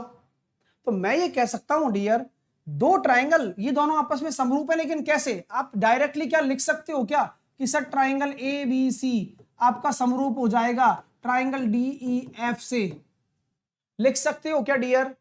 सर बिल्कुल भी नहीं लिख सकते। ये समरूपता का सिंबल जरूर होगा, लेकिन हम लिख नहीं सकते इस चीज को। सर रीजन क्या है ना लिखने का? रीजन क्या है ना लिखने का?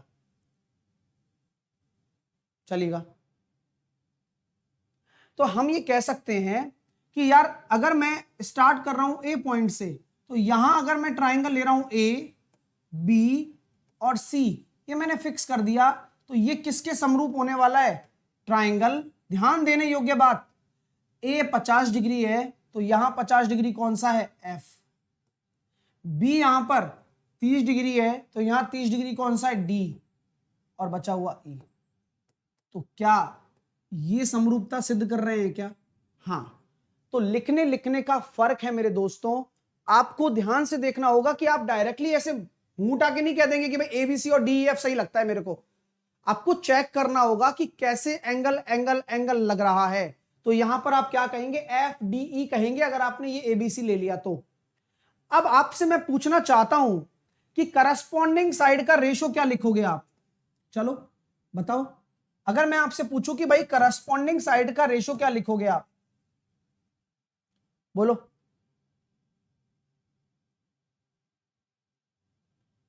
तो क्या हम ये कह सकते हैं मेरे दोस्तों कि करस्पॉन्डिंग साइड्स की रेशो की अगर बात करें तो बहुत ही नीट एंड क्लीन तरीका है कि 50 डिग्री के सामने, सुनना, 50 डिग्री के सामने बीसी है तो वहां 50 डिग्री के सामने क्या है, डीई।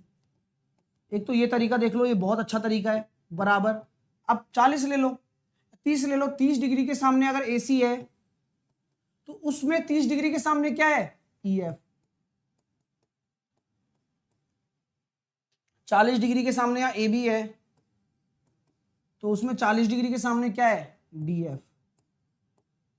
यहां तक बात आपको समझ में आ गई क्या? करस्पॉन्डिंग रेशोस, सर ये तो आ गई, ये भी ठीक लग रहा है। और एक तरीका और है, अगर आप इस तरह से नहीं लिख पाते हो तो अगर आपने ट्राइंगल सही लिख दिए तो यहां से भी एक तरीका आपको निकल सकता है। कैसे? ए बी ले लो,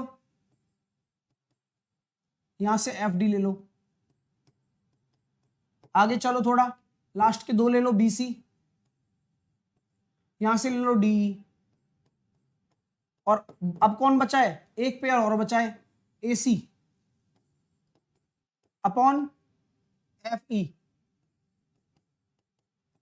ये लो। तो ये सेम ही तो चीज है, आप चाहे देख लो, सेम ही है। तो आपके पास बहुत सारे ट्राइंगल, बहुत सारे तरीके हैं जिस तरह से आप इन चीजों को सीख सकते हो कि सिमिलरिटी कैसे लगाई जाती है, करस्पॉन्डिंग रेशो क्या होते हैं। ठीक है भाई, कोई बड़ी बात नहीं है। अब मैंने कौन सा थ्योरम यहां लगा दिया, सिमिलरिटी का, एंगल एंगल एंगल, जहां तीनों कोण बराबर है, लग गया। अब अगले की मैं अगर बात करना चाहूं, साइड साइड साइड, तो आप तीनों साइडों के लिए ले सकते हो, कोई फर्क थोड़ी पड़ता है। जैसे कि अगर मैं बात करना चाहता हूं कि भाई देखो ये एक ट्राइंगल है, ये एक ट्राइंगल है, और आपसे मैंने बोल दिया कि ये मेरा ए है, ये बी है, ये सी है। ए बी को मैंने बोल दिया 3, बी सी को मैंने बोल दिया 7 और डी को मैंने बोल दिया 9। क्या ट्राइंगल पॉसिबल है? यस। और मैंने अगर दे दिया डीई एफ, डीई एफ में मैंने बोल दिया कि भाई ये आपका क्या कहते हैं,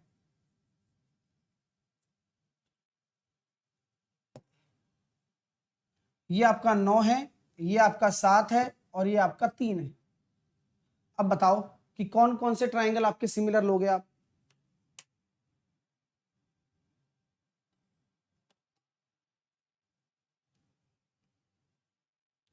आनंद सिंह कह रहे हैं आज इस मेथड पर 2 क्वेश्चन आया सीएचएसएल में। आनंद सिंह हमेशा आता है क्वेश्चन, तो पढ़कर जाओगे तो कर जाओगे भाई, ये कोई आज ही थोड़ी पढ़ा रहे हैं, तो हमेशा से पढ़ाते हैं, तो बस पढ़ के जाओगे सब पेपर फोड़ोगे। चलिए, तो क्या हम ये कह पा रहे हैं डियर स्टूडेंट कि गुरुजी कोई बड़ी बात नहीं है, यहाँ तो आपने जो शेप है वो बराबर कर दी, डायमेंशन भी बराबर कर दी, लेकिन अगर मैं ट्राइंगल की बात करता हूं तो भाई देखो सिंपल सी बात है, अगर आप ए बी ले रहे हो या ए के सामने की भुजा सी ले रहे हो तो यहाँ आपको तरीके से देखना पड़ेगा कि यार इस कोण के सामने की भुजा 7 है तो कौन से कोण के सामने की भुजा ये है, तो यहाँ अगर ए ले रहे हो तो यहाँ डी ले लो, यहाँ अगर सी ले रहे हो तो यहाँ ई ले लो, और यहाँ अगर बी ले रहे हो तो यहाँ एफ ले लो। तो ये दोनों आपके क्या हो गए, सिमिलर हो गए। मैं इसको डबल भी लिख सकता हूं तो भी कोई फर्क नहीं पड़ने वाला। जैसे कि मान लीजिए मैंने इसको 18 लिख दिया, मैंने इसको 6 लिख दिया, मैंने इसको 14 लिख दिया, तो भी रेशो तो सेम ही रहने वाला है संगत भुजाओं का। ठीक है, तो इस तरह से आप कर सकते हैं साइड साइड साइड से। ठीक है, तो कोई बड़ी बात नहीं होती है इनमें, सिंपल सी बात है। लेकिन अब जो पॉइंट आता है वो पॉइंट क्या है, आइए प्लीज थोड़ा समझ लीजिए दोस्तों, क्योंकि काफी इंटरेस्टिंग पॉइंट है। दो ट्राइंगल में आपस में कंपैरिजन करना, पूरा कंपैरिजन, पूरा कंप्लीट कंपैरिजन मैं बताऊंगा और आपको मजा आ जाएगा। एक ट्राइंगल ये रहा, एक ट्राइंगल ये रहा, सब लोग ध्यान दें और एक अच्छे से एक डायग्राम बनाएं इसी तरह का। मैंने लिख दिया ये ए बी सी है, ये डी ई एफ है।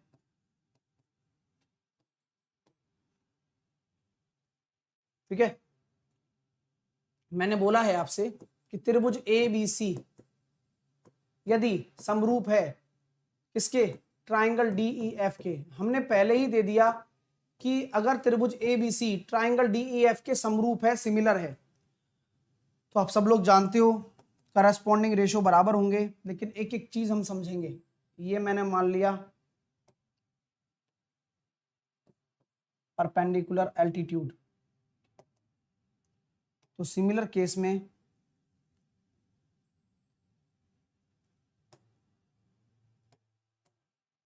इसको मैं P मान लेता हूं, इसको मैं Q मान लेता हूं। इसी प्रकार अगर मैं बात करूं,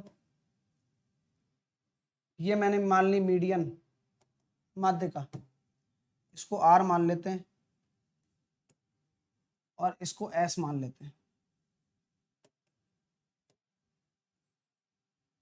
ठीक है, सब लिखूंगा, चिंता ना करो। इसी प्रकार ये मैंने मान लिया एंगल बाइसेक्टर T,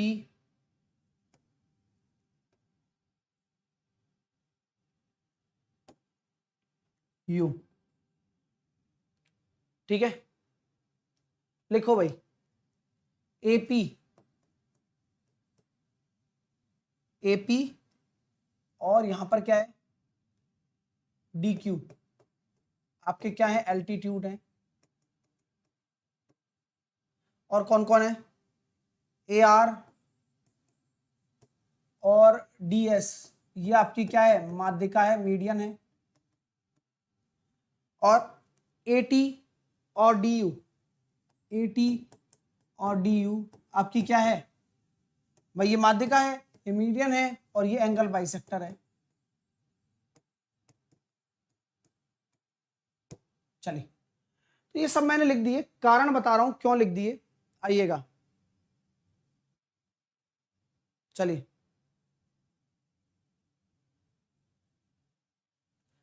तो कैसे करेंगे डियर, त्रिभुज ABC और त्रिभुज DEF आपस में सिमिलर हैं, तो आप मुझे बताइए सबसे पहली चीज, सर इनके संगत अनुपात बराबर होंगे।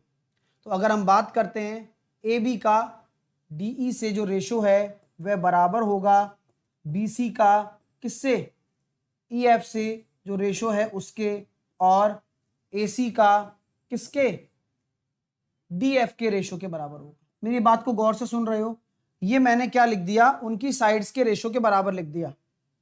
आपसे अगर मैं बात कहना चाहता हूं कि भैया साथ के साथ बराबर भी होगा, अगर मैं बात कर रहा हूं दोनों की माध्यिका ले रहा हूं, AP अपॉन DQ के बराबर भी होगा, दोनों की माध्यिकाओं का अनुपात भी बराबर होगा, दोनों की माध्यिका नहीं एल्टीट्यूड, ठीक है, दोनों की माध्यिकाओं का अनुपात भी बराबर होगा, AR और DS, दोनों के एंगल बाइसेक्टर का अनुपात भी बराबर होगा, यानी कि सभी चीजों के संगत अनुपात, यानी कि इसका जो भी आप पॉइंट ले रहे हो उसके उस पॉइंट से अगर ये दोनों ट्राइंगल समरूप हैं तो इसकी हर एक चीज उस ट्राइंगल की हर एक चीज के करस्पॉन्डिंग रेशो के बराबर होगा। ये मैं आपको दर्शा रहा हूं। साथ के साथ में इसकी इन रेडियस का रेशो भी बराबर होगा, साथ के साथ में इसकी सरकम रेडियस का रेशो भी बराबर होगा। तो मतलब प्रत्येक ट्राइंगल, अगर आपस में दोनों ट्राइंगल अगर समरूप हैं तो इनकी हर एक कंपोनेंट जो यहां स्थित है उस हर एक कंपोनेंट का जो करस्पॉन्डिंग रेशो है वह बराबर है। ठीक है सर, अब अगर हम बात करते हैं दोनों ट्राइंगल के एरिया का ratio, area of triangle ABC upon area of triangle DEF, अगर मैं उनके रेशो की बात करता हूं तो बताइए क्या होगा।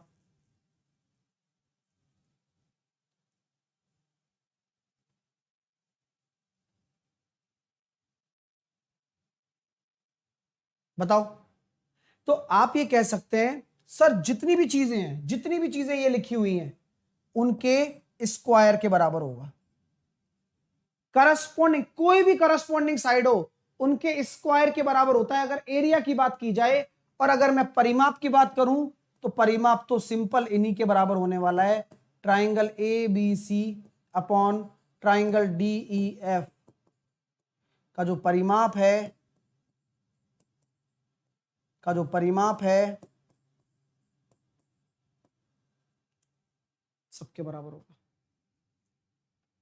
ठीक है, तो एरिया के रेशो की बात करेंगे तो आपके जो संगत भुजाएं हैं उनके स्क्वायर के बराबर होगा। अब सारी मतलब संगत भुजाएं नहीं, मतलब अगर एल्टीट्यूड की बात कर रहा हूं, अगर मैं माध्यिका की बात कर रहा हूं, अगर मैं एंगल बाइसेक्टर की बात कर रहा हूं, मैं रेडियस की बात कर रहा हूं, इवन सबके बराबर होगा। ये बहुत अच्छा पॉइंट है, बहुत अच्छा पॉइंट है ये। अगर किसी भी ट्राइंगल की आपको इन रेडियस दे दी और आपको उसकी संगत भुजा दे दी तो 2 मिनट में निकाल दोगे आप। देखो क्वेश्चन कैसे आते हैं, यही सिमिलरिटी का खेल है, सबसे जरूरी और इंपॉर्टेंट खेल। समझ में आ रहा है?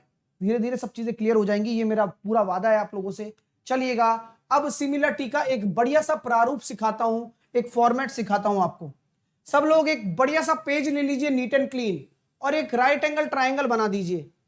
ऑर्थो सेंटर का एक प्रूफ है जो पेपर में आएगा ही आएगा अगर देते हो पेपर लगातार आप। तो देखो कैसे होता है, आइए मान लीजिए कि ये मैंने आपका एक ट्राइंगल बनाया, इसको मैंने बोल दिया ए, इसको मैंने बोल दिया बी, इसको मैंने बोल दिया सी। या मैं ऐसे कर सकता हूं, इसको मैं बोल देता हूं बी और इसको मैं बोल देता हूं सी। Any problem? किसी को कोई दिक्कत यहां तक? नहीं। आपने क्या करते हो, ऐसी प्रॉपर्टी आती है कि समकोण से सामने वाली भुजा पर आप एक परपेंडिकुलर डाल देते हो। समकोण से आप सामने वाले भुजा पर क्या कर देते हो, एक परपेंडिकुलर डाल देते हो, जिसको आप बोल देते हो डी, जिसको आप बोल देते हो डी पॉइंट। लिख लो भैया, ये पॉइंट बहुत ही प्यारा पॉइंट है, कृपया करके सभी लोग सामने देखें और इन पॉइंटों को लिखते जाएं। ठीक है, आइए सबसे जरूरी चीज, मैं यहां देख पा रहा हूं कितने ट्राइंगल बन रहे हैं। एक ट्राइंगल सर बड़ा वाला ए बी सी, लिखो लिखो लिखो, एक ट्राइंगल ए बी सी, और इसी के मिलता जुलता कौन सा ट्राइंगल बन रहा है, तमीज से लिखना। 2 और बन रहे हैं लेकिन तमीज से। सर एक तो देखो ए ले लूं, ए, हाँ, डी ले लूं और बी ले लूं, ऐसा क्यों ले रहे हो? और फिर इसमें कैसे पता चलेगा? कंफ्यूज हो गए आप कि सर कैसे 3 ट्राइंगल बन तो रहे हैं लेकिन कैसे हम इनको समरूप सिद्ध करें? बड़ी बात तो ये है। आइए चलो दिखाता हूं, प्लीज थोड़ा सा सामने देख लीजिए, बहुत ही प्यारा पॉइंट आपके सामने रखने जा रहा हूं। आइएगा, मान लीजिए मेरे दोस्तों अगर ये थीटा है, ये 90 डिग्री है, तो ये वाला एंगल कितना होगा? इस डी बी सी की बात कर रहा हूं, डी बी सी की, ये थीटा है, ये 90 डिग्री है, तो ये क्या हो जाएगा बताओ? सर ये हो जाएगा 90 डिग्री माइनस का थीटा। कोई दिक्कत है क्या? यस या नो? यस या नो? कोई दिक्कत है क्या? नहीं। मैं बड़े वाले ट्राइंगल को देख रहा हूं, मैं एक एक चीज बोलता हुआ चल रहा हूं डियर।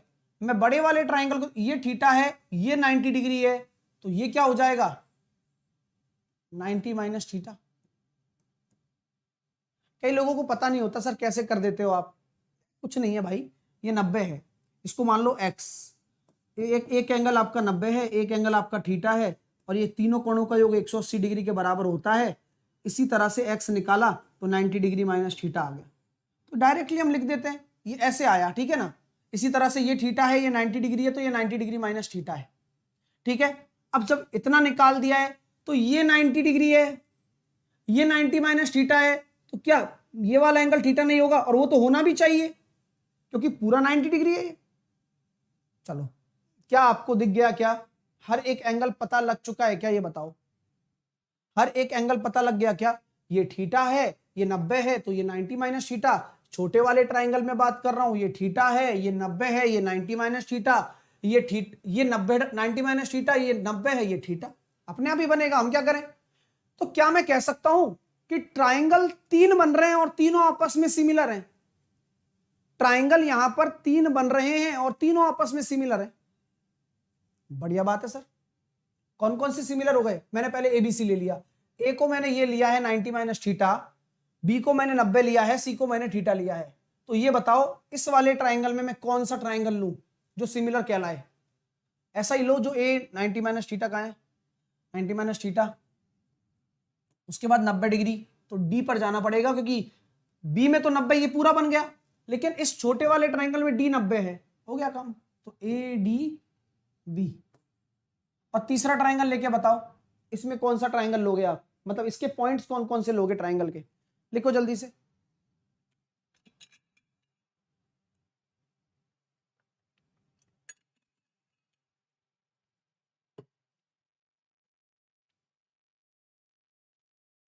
तो सब देखो यहां से अगर 90 माइनस थीटा तो ये रहा, यानी कि बी लोगे पहले आप, बी ले लोगे, उसके बाद 90 डिग्री पर जाओगे डी और सी, बी डी सी। और क्या आपको कोई संकोच है क्या कि ये तीनों ट्राइंगल समरूप है? कैसे? एंगल एंगल एंगल से। आप में से यहां तक किसी को भी कोई समस्या है तो वो बता दे, क्योंकि समस्या का समाधान मैं हर चीज बताऊंगा।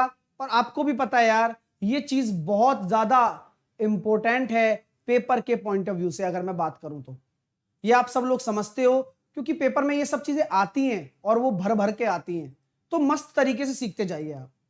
चलिए सर, नो गॉट इट। अब चलो सॉल्व करते हैं। बहुत ही प्यारे प्यारे कॉन्सेप्ट आएंगे तो कृपया करके मजे से सीखिएगा। आइए मैं सिखाता हूं। पहली प्रॉपर्टी, मान लीजिएगा मैंने इन दोनों को सिमिलर बना, इन दोनों में लगा दिया मैंने, तो triangle A B C similar है ट्राइंगल ए डी बी के। तो चलो इनके करस्पॉन्डिंग रेशो लिखो सब लोग। तो सर आपने तरीका अच्छा बता रखा है, पहले ए बी ले लो, फिर ए डी ले लो, बी सी ले लो, डी बी ले लो,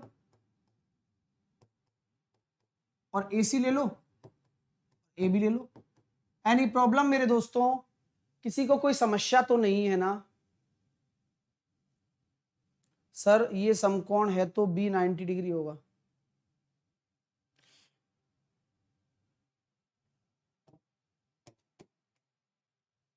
यहां तक कोई दिक्कत है क्या? चलिए आइए, तो कैसे कह सकते हैं सर? आपके पास पहली प्रॉपर्टी निकल कर आ गई है इन दोनों को बराबर करने पर। अगर आप इन दोनों को बराबर करते हो तो ए बी स्क्वायर बराबर क्या हो गया? A D into A C. Note down करो। सर इससे क्या काम होता है? इससे ये काम हो गया कि मान लीजिए जब कभी भी आपको एडी निकालना पड़ जाए तो कैसे निकालोगे? अरे निकालना पड़ता है यार। तो एडी निकालने के लिए आप ए बी स्क्वायर अपॉन ए सी कर सकते हो। ये बहुत बढ़िया पॉइंट है, नोट डाउन कर लो। पहली चीज आपके सामने आ चुकी है, खूबसूरत सी चीज। पेपर में बहुत बार क्वेश्चन आते हैं इस पर। ठीक है भाई, सर अच्छा लगा वाकई में।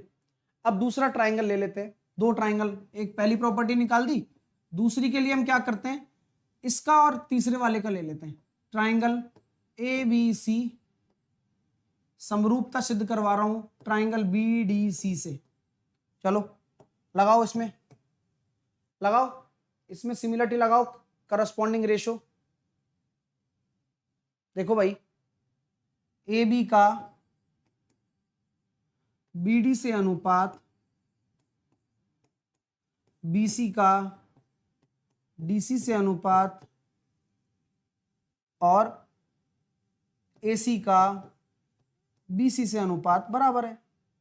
गजब। अब यहां क्या निकल कर आ गया? यहां भी निकल कर आ गया जो हमें चाहिए। आ गया ना? दिख रहा है? इन दोनों को बराबर करने पर बीसी स्क्वायर बराबर डीसी इंटू एसी।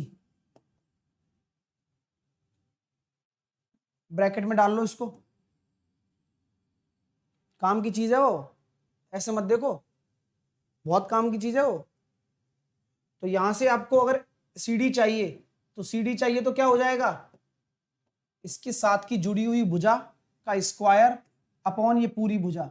और ये बार बार आपको लगाना नहीं है, ये दिमाग में रखना है सब कि यार ये 2 मिनट में निकाल के दे सकता हूं अगर मेरे पास सब कुछ है तो। ठीक है। एक दो बच्चे ऐसे पूछते हैं ऐसे, सर ये लेना जरूरी है क्या, कैचता मैथ लेना जरूरी है क्या? अरे भाई जरूरी नहीं है तो कोई टाइम पास के लिए थोड़ी कर रहे हैं सारा काम यार। सिलेक्शन भी चाहिए, ये जरूरी है, सब जरूरी है जो पढ़ा रहा हूं। हिम्मत है तो पढ़ो और जमकर पढ़ो, नहीं है तो कोई बात ही नहीं है यार, है ना, सब जरूरी है। चलिए, तो चीजें क्लियर है क्या? हाँ। चलिए भैया, पहली दूसरी चीज क्लियर हो गई। तीसरा पॉइंट भी है मेरे सामने, कौन सा है? अब कौन से ट्राइंगल बच गए? बोले सर अब ये दोनों बच गए, इन दोनों में लगा दिया मैंने ट्राइंगल ADB, समरूप लगा दिया ट्राइंगल BDC, ये भी बढ़िया प्रॉपर्टी देगा। अब ये भी एक बढ़िया देखो जायदाद देगा अपन को। AD का रेशो किससे? BD से, BD का रेशो किससे? DC से, बराबर है AB का रेशो BC से। मेरे प्यारे दोस्तों, इन दोनों को बराबर करने पर क्या शानदार चीजें आई है कि BD स्क्वायर बराबर AD इंटू DC। ये बहुत ही इंपॉर्टेंट पॉइंट है, इसको डायरेक्टली याद रखना है। जब कभी भी हो सकता है आपको AD दे दे, आपको DC दे दे और BD पूछ ले, तो ये BD कितना हो जाएगा? AD इंटू DC का under root, AD into DC का अंडर रूट।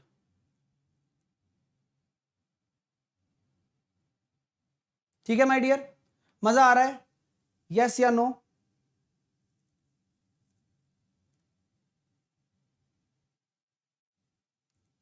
चलिए आइए, नेक्स्ट एग्जाम आपके सामने जो भी आएगा, इन सब चीजों में ये प्रॉपर्टी सब आने वाली है, सब प्रॉपर्टी आने वाली है। आइएगा, तो यहां पर आपके सामने चीजें क्लियर हो रही हैं, चीजें समझ में आ रही हैं आप लोगों को। चलिएगा, अगर हम आगे बात करते हैं ट्राइंगल ABC, अगर मैं इसके एरिया की बात करूं तो इसका एरिया कितना हो जाएगा? इस ट्राइंगल ABC का एरिया कितना हो जाएगा? बताओ, इस ट्राइंगल ABC का एरिया कितना हो जाएगा डियर? बताओ बताओ बताओ, आराम से बताओ, क्योंकि बहुत प्यारी प्यारी चीजें आपके सामने आने वाली हैं। बहुत सारे टीचर्स आपको ये चीजें नहीं बताएंगे प्रूफ में, उनको लगेगा कि ये पेड़ में बताना चाहिए, लेकिन ऐसा यहाँ नहीं चलता है, यहाँ पूरा पढ़ाया जाता है आपको, है ना, ध्यान रखना।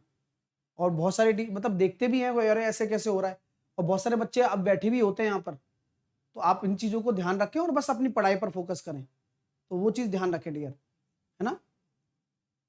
हाँ चलिए, कुछ त्रिभुज ABC का अगर एरिया की बात करते हैं तो सर ये बहुत अच्छी बात है, 1/2 आधार इंटू ऊंचाई। बराक ओबामा कह रहे हैं सब क्लास लेंगे तो रिवीजन कब करेंगे? डियर स्टूडेंट, आप सबको मैं एक चीज स्पष्ट कर देना चाहता हूं। देखो 11 AM, देखो दिमाग खोल लो अपना, एक स्टूडेंट हो ना तो थोड़ा सा सोच समझ के काम किया करो, वही जरूरी है। जिसको पता नहीं है वो कुछ नहीं कर सकता। ये बंदा जो है, जो बोल रहा है, वो क्लास लेता भी नहीं होगा, ये बता रहा हूं मैं। तो देखो भैया, इसमें होती है बढ़िया फर्स्ट क्लास थ्योरी आपकी, कोई शक नहीं। 12:30 बजे जो क्लास होती है मेरी, उसमें होता है क्या? उसमें क्या होता है? ग्रुप डी का क्रैक द मैथ केवल, ठीक है। उसके बाद मेरी क्लास होती है 3 बजे, जो कि CHSL के लिए होती है, और वो भी केवल और केवल 10-5 दिन और चलेगी, क्योंकि जब पूरा कोर्स हो जाएगा तो ये बंद हो जाएगी। तो ये तो एक अपनी टेम्परेरी क्लास है, लेकिन अभी चल रही है, यहां पर टॉपिक हम क्लियर कर रहे हैं, चलो। और एक होती है रात को 8 बजे, जहां पर होता है पेपर। पेपर क्या? एक्सपेक्टेड पेपर होता है, डेली होता है एक्सपेक्टेड पेपर। अगर मेरे दोस्तों, कुछ लोग कहते हैं कि इतना ले लें क्या, लेकिन ये वही लोग हैं जो दुनिया भर का पेड कोर्स लेते हैं। दुनिया भर में 499, 599 बहुत सारे मिलेंगे, 999, लेकिन क्वालिटी नहीं होती उनमें, मुझे भी पता है। इससे अच्छा तो ये मेरी फ्री वाली क्लास ले लो, 11 बजे वाली, उनसे लाख गुना बेटर है। चाहे तो कभी भी कंपैरिजन कर लेना, लेके कंपैरिजन कर लो, चलो, लाख गुना बेटर है, लेकर कंपैरिजन कर लेना, ठीक है, पहली बात। लेकिन ये वो लोग होते हैं जो करते रहते हैं, पढ़ते रहते हैं कहीं ना कहीं, फिर उनको कहते हैं, फिर वो कहते हैं टीचर से, अरे सर पेपर कराओ, एक्सपेक्टेड पेपर कराओ सर, एक्सपेक्टेड पेपर कराओ। तो फिर उसके पैसे दो। लेकिन ये जो चीज मैंने फ्री चला रखी है, तो ये इनको इस चीज की मतलब वो है, क्या कहते हैं ना कि मतलब क्यों चला रखी है सर, ये फ्री है लेता हूं मैं, मतलब मैं 98 नंबर का सेशन आज होने वाला है, 98वें सेशन, और करीबन मैंने 150 सेशन इसमें करा दिए हैं अभी तक ओवरऑल देखा जाए तो, और पिछले 1 साल से चल रहा है 8 बजे वाला भी। तो ये चीज क्या है कि हर एक स्टूडेंट की नीड है, पेपर आता है इसमें से यार, और इससे क्या होता है, हर दिन पूरा सिलेबस कंप्लीट होता है, हर दिन पूरा सिलेबस, जिससे कि क्या होता है, पूरा रिवीजन भी हो जाता है एक बच्चे का। भाई आप पेपर क्यों देते हो, पेपर इसलिए देते हो कि आपने अगर पूरा पढ़ा हुआ है तो आपको एक रिवीजन की जरूरत होती है। तो वो रिवीजन में 8 बजे वाली क्लास में मेरा उद्देश्य यही है, मैं कोई मजे लेने के लिए, कुछ लोगों को लगता है चैप्टर वाइज करा दो, अरे भाई चैप्टर वाइज से क्या सीख लोगे तुम, एक बार मेरे को बता तो दो, केवल परसेंटेज, क्योंकि मैं जानता हूं जो बच्चा अपनी इच्छा के अनुसार पढ़ना चाहता है वो कभी पूरा पढ़ ही नहीं सकता और कभी सिलेक्शन ले भी नहीं सकता। आपने कभी टॉपर्स की बातें सुनी होंगी कि यार हाँ हमने पढ़ा तो था लेकिन उसके बाद हम प्रैक्टिस करते चले गए, तब हमारा सिलेक्शन हो गया। तो ये उद्देश्य देखो इसका उद्देश्य ही एक्सपेक्टेड पेपर है। डेली 25 क्वेश्चन होते हैं, एक डीआई होती है। तो सोचो जो बच्चा 150 सेशन लगातार ले रहा है तो वह 150 डीआई कर चुका है, 150 डीआई। तो कहां मिल जाएगा तुम्हें किसी कोर्स में 150 डीआई, बताओ मेरे को, कहीं नहीं मिलेगा। पूरा रिवीजन हो जाता है डेली, और डेली हो रहा है ये यार। तो उन बच्चों को देखो भाई, 2 तरीके के स्टूडेंट होते हैं, जिनको नॉलेज ही नहीं है कि पढ़ा कैसे जाता है, तो वो जो जैसा स्विंग करता है वैसे स्विंग हो जाते हैं। दूसरा बच्चा होता है जिसको पता है कि भाई मैं अकेला कभी भी पूरा रिवाइज नहीं कर पाऊंगा डेली, और डेली एक पेपर मॉक टेस्ट का मुझे लगाना होता है। भाई ऑब्वियस सी बात है, अगर तैयारी करोगे तो ये आपका वो सब चीज फुलफिल कर तो रहा है। लेकिन कमी इस चीज की है कि ये फ्री है।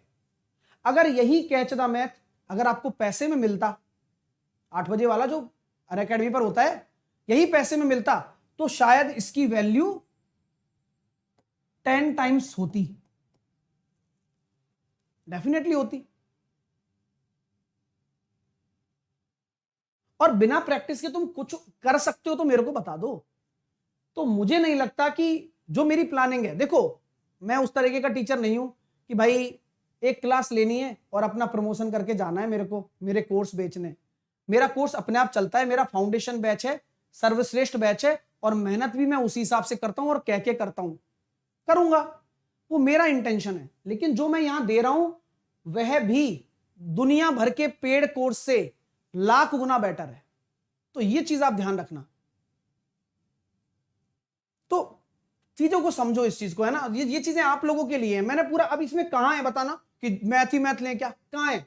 ये भी जरूरी है, प्रैक्टिस भी जरूरी है। अब तुम 2 काम नहीं कर सकते तो क्या सिलेक्शन लोगे? तुम नहीं ले सकते भाई।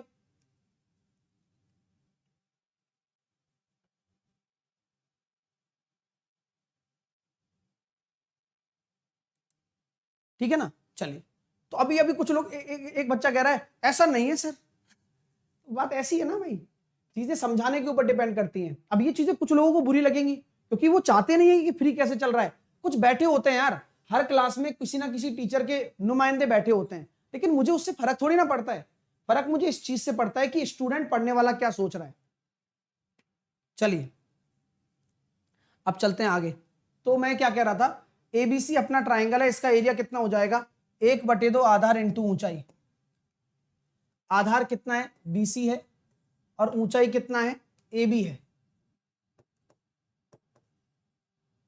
1/2 आधार इंटू ऊंचाई।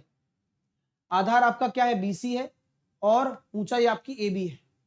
अब इसी ट्राइंगल के एरिया को मैं इस तरह से भी तो लिख सकता हूं। कैसे लिख सकता हूं डियर? ये आधार हो गया, ये लंब हो गया। अरे ट्राइंगल तो वही है, तो एरिया लिखने के 2 तरीके हो सकते हैं, क्योंकि इसके आधार की करस्पॉन्डिंग हाइट ले ली। तो कैसे लिखूंगा? तो इसको मैं लिख सकता हूं 1/2, AC मेरा बेस है और BD मेरा परपेंडिकुलर है। तो यहां से ये रिलेशन भी आपके सामने आ जाता है। 1/2 से 1/2 चला गया तो अगर आपको BD निकालना हो और तीनों भुजाएं दे रखी हो तो 2 सेकंड में निकाल सकते हो। तो BC into AB upon AC। ठीक है डियर, समझ में आ गई? चलिए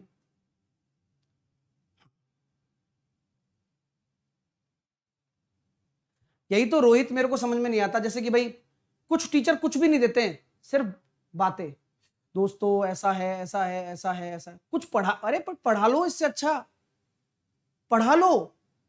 लेकिन नहीं, यहाँ उल्टा है भाई, हम पढ़ाते हैं बाकी हम बातें नहीं कर पाते हैं, बस सीधी सी बात है। तो चीजें वही फर्क पड़ती है, क्योंकि स्टूडेंट को पढ़ना नहीं है, बातें बातें कर लेंगे। अभी अभी बहुत सारे बच्चे आएंगे, तो आपको पढ़ाई से मतलब होना चाहिए, और पढ़ने वाला बच्चा इस क्लास में उपस्थित हो तो ज्यादा अच्छी बात है। देखो उनका भी टाइम वेस्ट ना हो, क्योंकि काम पढ़ाई पर होता है। तो ये चीजें हमने क्लियर कर ली, यहां तक आप लोगों को समझ में आ गई सारी की सारी चीजें जो भी मैंने आपको ये बताई हैं। ये सारी की प्रॉपर्टी आपके काम की है। एक और प्रॉपर्टी होती है, वो भी आपके काम की है। वह क्या है सर? वह भी इसी तरह से निकलती है, जो कि बहुत आसान है आप लोगों के लिए, कि 1 अपॉन BD स्क्वायर बराबर 1 अपॉन AB स्क्वायर और प्लस BC स्क्वायर। इसको भी नोट डाउन कर लें आप। ये भी काम की है कि अगर हम 1 अपॉन BD स्क्वायर बराबर हो जाएगा 1 upon AB square plus 1 upon BC square, ये आपके सामने है। ठीक है डियर, क्लियर है?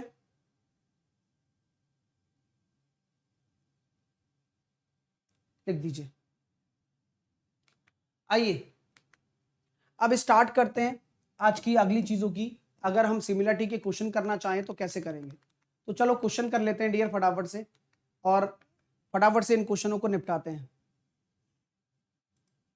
चलो चलो चलो चलो जल्दी से करो। क्या होगा देखो, आपसे बोला गया है क्या,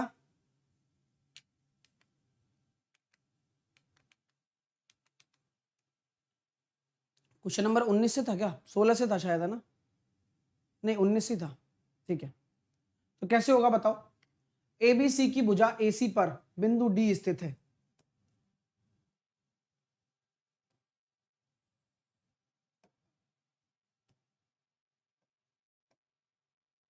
ABC की भुजा AC पर बिंदु D स्थित है। तो मैं AC पर D बिंदु स्थित कर रहा हूं, या फिर मैं AC को यहां मान लेता हूं, B को यहां मान लेता हूं। ये B पॉइंट यहां हो गया, ये ABC हो गया। मैंने बोला कि ABC की भुजा AC पर D बिंदु स्थित है यदि PQ XY AB, PQ XY AB, BC AD और DC सबके मिड पॉइंट है। यानी कि वो मिड पॉइंट वाली बात कर रहा है कि भाई ये सबके मिड पॉइंट है, यानी कि ये P हो गया AB का, BC का हो गया PQ, ये मिड पॉइंट्स मैंने बोल दिए हैं। ठीक है, और अपने पास X किसका है, X अपने AD का हो गया। तो यहां अपने AD कहीं ना कहीं, कहीं भी ले लो AD, कोई फर्क नहीं पड़ता। और ये आपका क्या हो गया, Y। ठीक है, चलिए तो कैसे करेंगे डियर।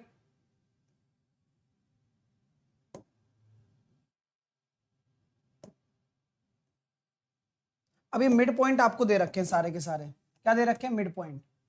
तो आपसे पूछा गया PX और QY का अनुपात, तो ये PX और QY का अनुपात दे रहा, पूछा गया आपसे,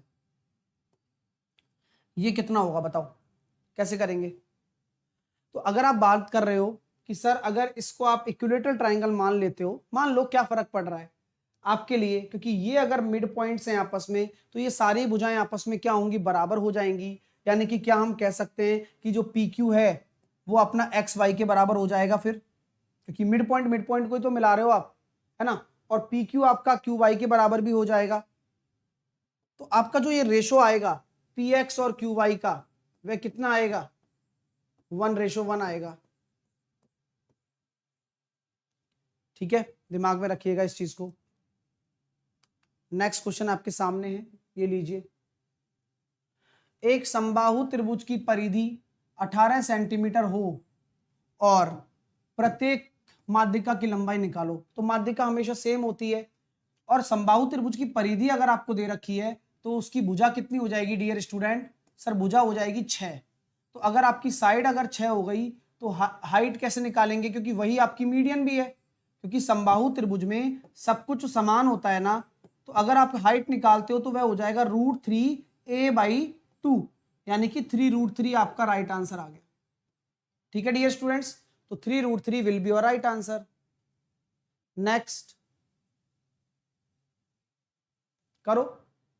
अगर समबाहु त्रिभुज की प्रत्येक माध्यिका की लंबाई इतनी है, तो अभी आपको समझाया था ना कि जो माध्यिका होती है वे क्या होती है, √3a/2 होती है, और उसकी लंबाई कितनी दे रखी है आपको, 6√3।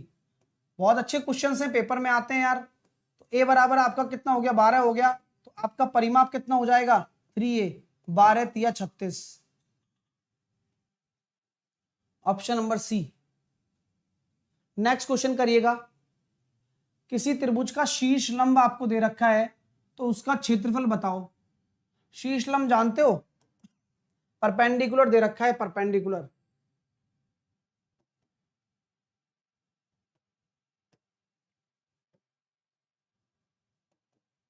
शीर्ष से डाला गया परपेंडिकुलर 12√3 है, तो आपको क्या बताना है, उसका एरिया बताना है।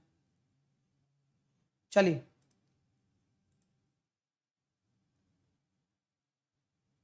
क्या होगा, और ये इक्विलेटरल ट्राइंगल ही है ना, ध्यान रखना, ये समबाहु त्रिभुज ही है।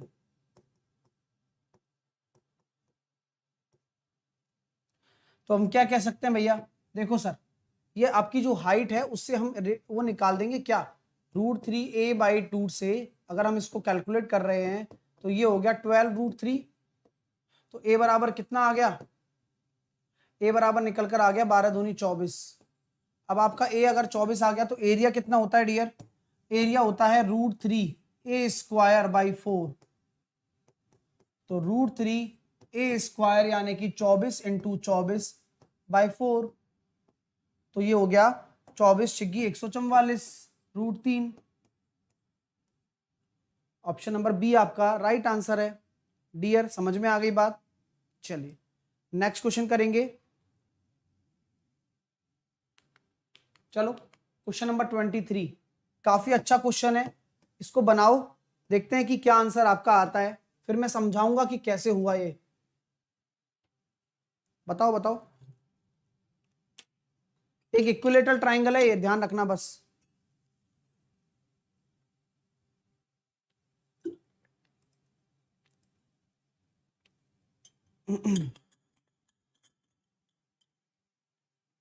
तो काफी इंटरेस्टिंग कॉन्सेप्ट है और इजीली आप कर सकते हो, क्योंकि जब आपको चीजें पता होती हैं तो आराम से हो जाता है।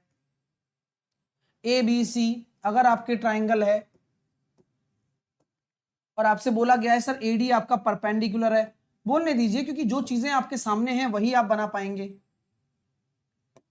AD आपका क्या है, परपेंडिकुलर है BC पर, ठीक है। अब हर चीज पता है, इक्विलेटरल ट्राइंगल है तो AB भी आपको पता होगा, ये भी A होगा, ये भी A होगा, सब पता है, और आपको AD भी पता होना चाहिए। तो आपसे पूछा गया AB² + BC² + CA² क्या होने वाला है, आराम से बताइए। देखो दोस्तों, अगर मैं AD की टर्म बात करूं तो सिंपल सी बात है, अगर मैं इसको A² और A² + A² लिख रहा हूं तो ये मेरे पास आ रहा है 3A²। आ रहा है ना, आ रहा है नहीं आ रहा, यस। तो आप मुझे बताइए यहां से मैं कौन सा ऑप्शन चूज करूं जहां पर AD की वैल्यू में अगर √3a/2 रख दूं, जिससे कि 3A² आ जाए। तो सबका स्क्वायर तो है, AD² बराबर कितना आ गया, 3A²/4, यानी कि आपको देखना है ऑप्शन नंबर सी, क्योंकि 4 से 4 कटेगा तभी आपका आंसर आएगा। तो इस तरह के क्वेश्चन आपको पेपर में पूछे जाते हैं और आप इजीली कर भी पाएंगे, ठीक है माय डियर, क्योंकि तभी वो कट पाएगा ना। देखो ना, जब इसका AD² करोगे, आपको 3A² बनाना है, तो इस तरह से आप सॉल्व कर पाएंगे। नेक्स्ट क्वेश्चन करिए, चलिए आराम से करिए डियर।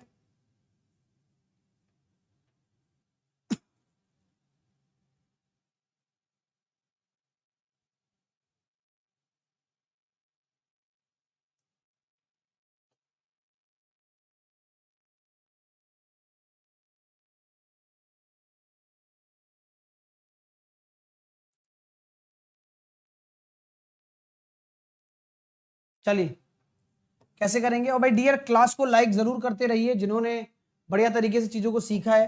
तो ये थोड़ा सा मेंसुरेशन वाला पार्ट भी है। अगर हम बात करते हैं इक्विलेटरल ट्राइंगल की, तो भैया देखो यहां पर आपके सामने क्या है, 3 आपने परपेंडिकुलर डाल दिए हैं, ठीक है, और आपसे पूछी गई है परिधि। तो यहां हम बात कर रहे हैं ए के बारे में। तो सिंपल सी बात है, जो भी आपकी लंबाई होती है, जैसे √3 हो गई, 2√3 हो गई और 6 5√3 हो गई, तो आपकी जो ये तीनों का योग है वही हाइट होता है। तो हाइट बराबर कितना हो जाएगा, 5 और 2 7 और 8√3। और ये किसके बराबर है, √3a/2 के बराबर है, सिंपल। तो a बराबर कितना आ गया, 16, और आपकी परिमाप कितना आ गया, 48। काम खत्म, आंसर आ गया 48। नेक्स्ट, 6 सेंटीमीटर भुजा वाले इक्विलेटरल ट्राइंगल की अगर आपको अंतः त्रिज्या निकालनी है तो क्या होगी। तो अंतः त्रिज्या अगर आपको निकालनी है तो वह क्या होगा, a/√3 या 2√3, a/2√3। तो कैसे निकालेंगे, 6/2√3 यानी कि 3/√3, 3√3 मतलब अंतः त्रिज्या। नेक्स्ट, यदि किसी समबाहुभुज का अंतः केंद्र त्रिभुज के अंदर स्थित है और उसकी त्रिज्या 3 सेंटीमीटर है, तब समभुज त्रिभुज की भुजा ज्ञात कीजिए। यदि किसी समभुज त्रिभुज का अंतः केंद्र त्रिभुज के अंदर स्थित है और त्रिज्या आपकी दे रखी है, r बराबर आपको दे रखा है 3, तो ये कितना हो गया, a/2√3 के बराबर। तो a बराबर यहां से कितना आ गया, 6√3। तो आपकी भुजा निकल कर आ गई 6√3।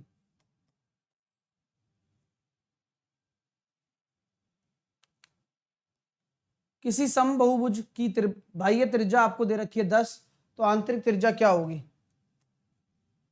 तो आपको बाह्य त्रिज्या दे रखी है 10, तो हमेशा याद रखना जो आंतरिक त्रिज्या होती है इसकी आधी होती है, हाफ, इक्विलेटरल ट्राइंगल में। चलिए, तो ये आपकी नेक्स्ट फाइल है, तो इसको आप करिएगा, टाइम हो चुका है अभी। तो ये फाइल हम कल करेंगे सॉल्व, और समरूपता की फाइल है पूरी की पूरी। आज मैंने आपको सिमिलरिटी पढ़ाया है, तो ये पूरी की पूरी फाइल आपको करनी है, ठीक है डियर, कर लोगे ना। चलिए।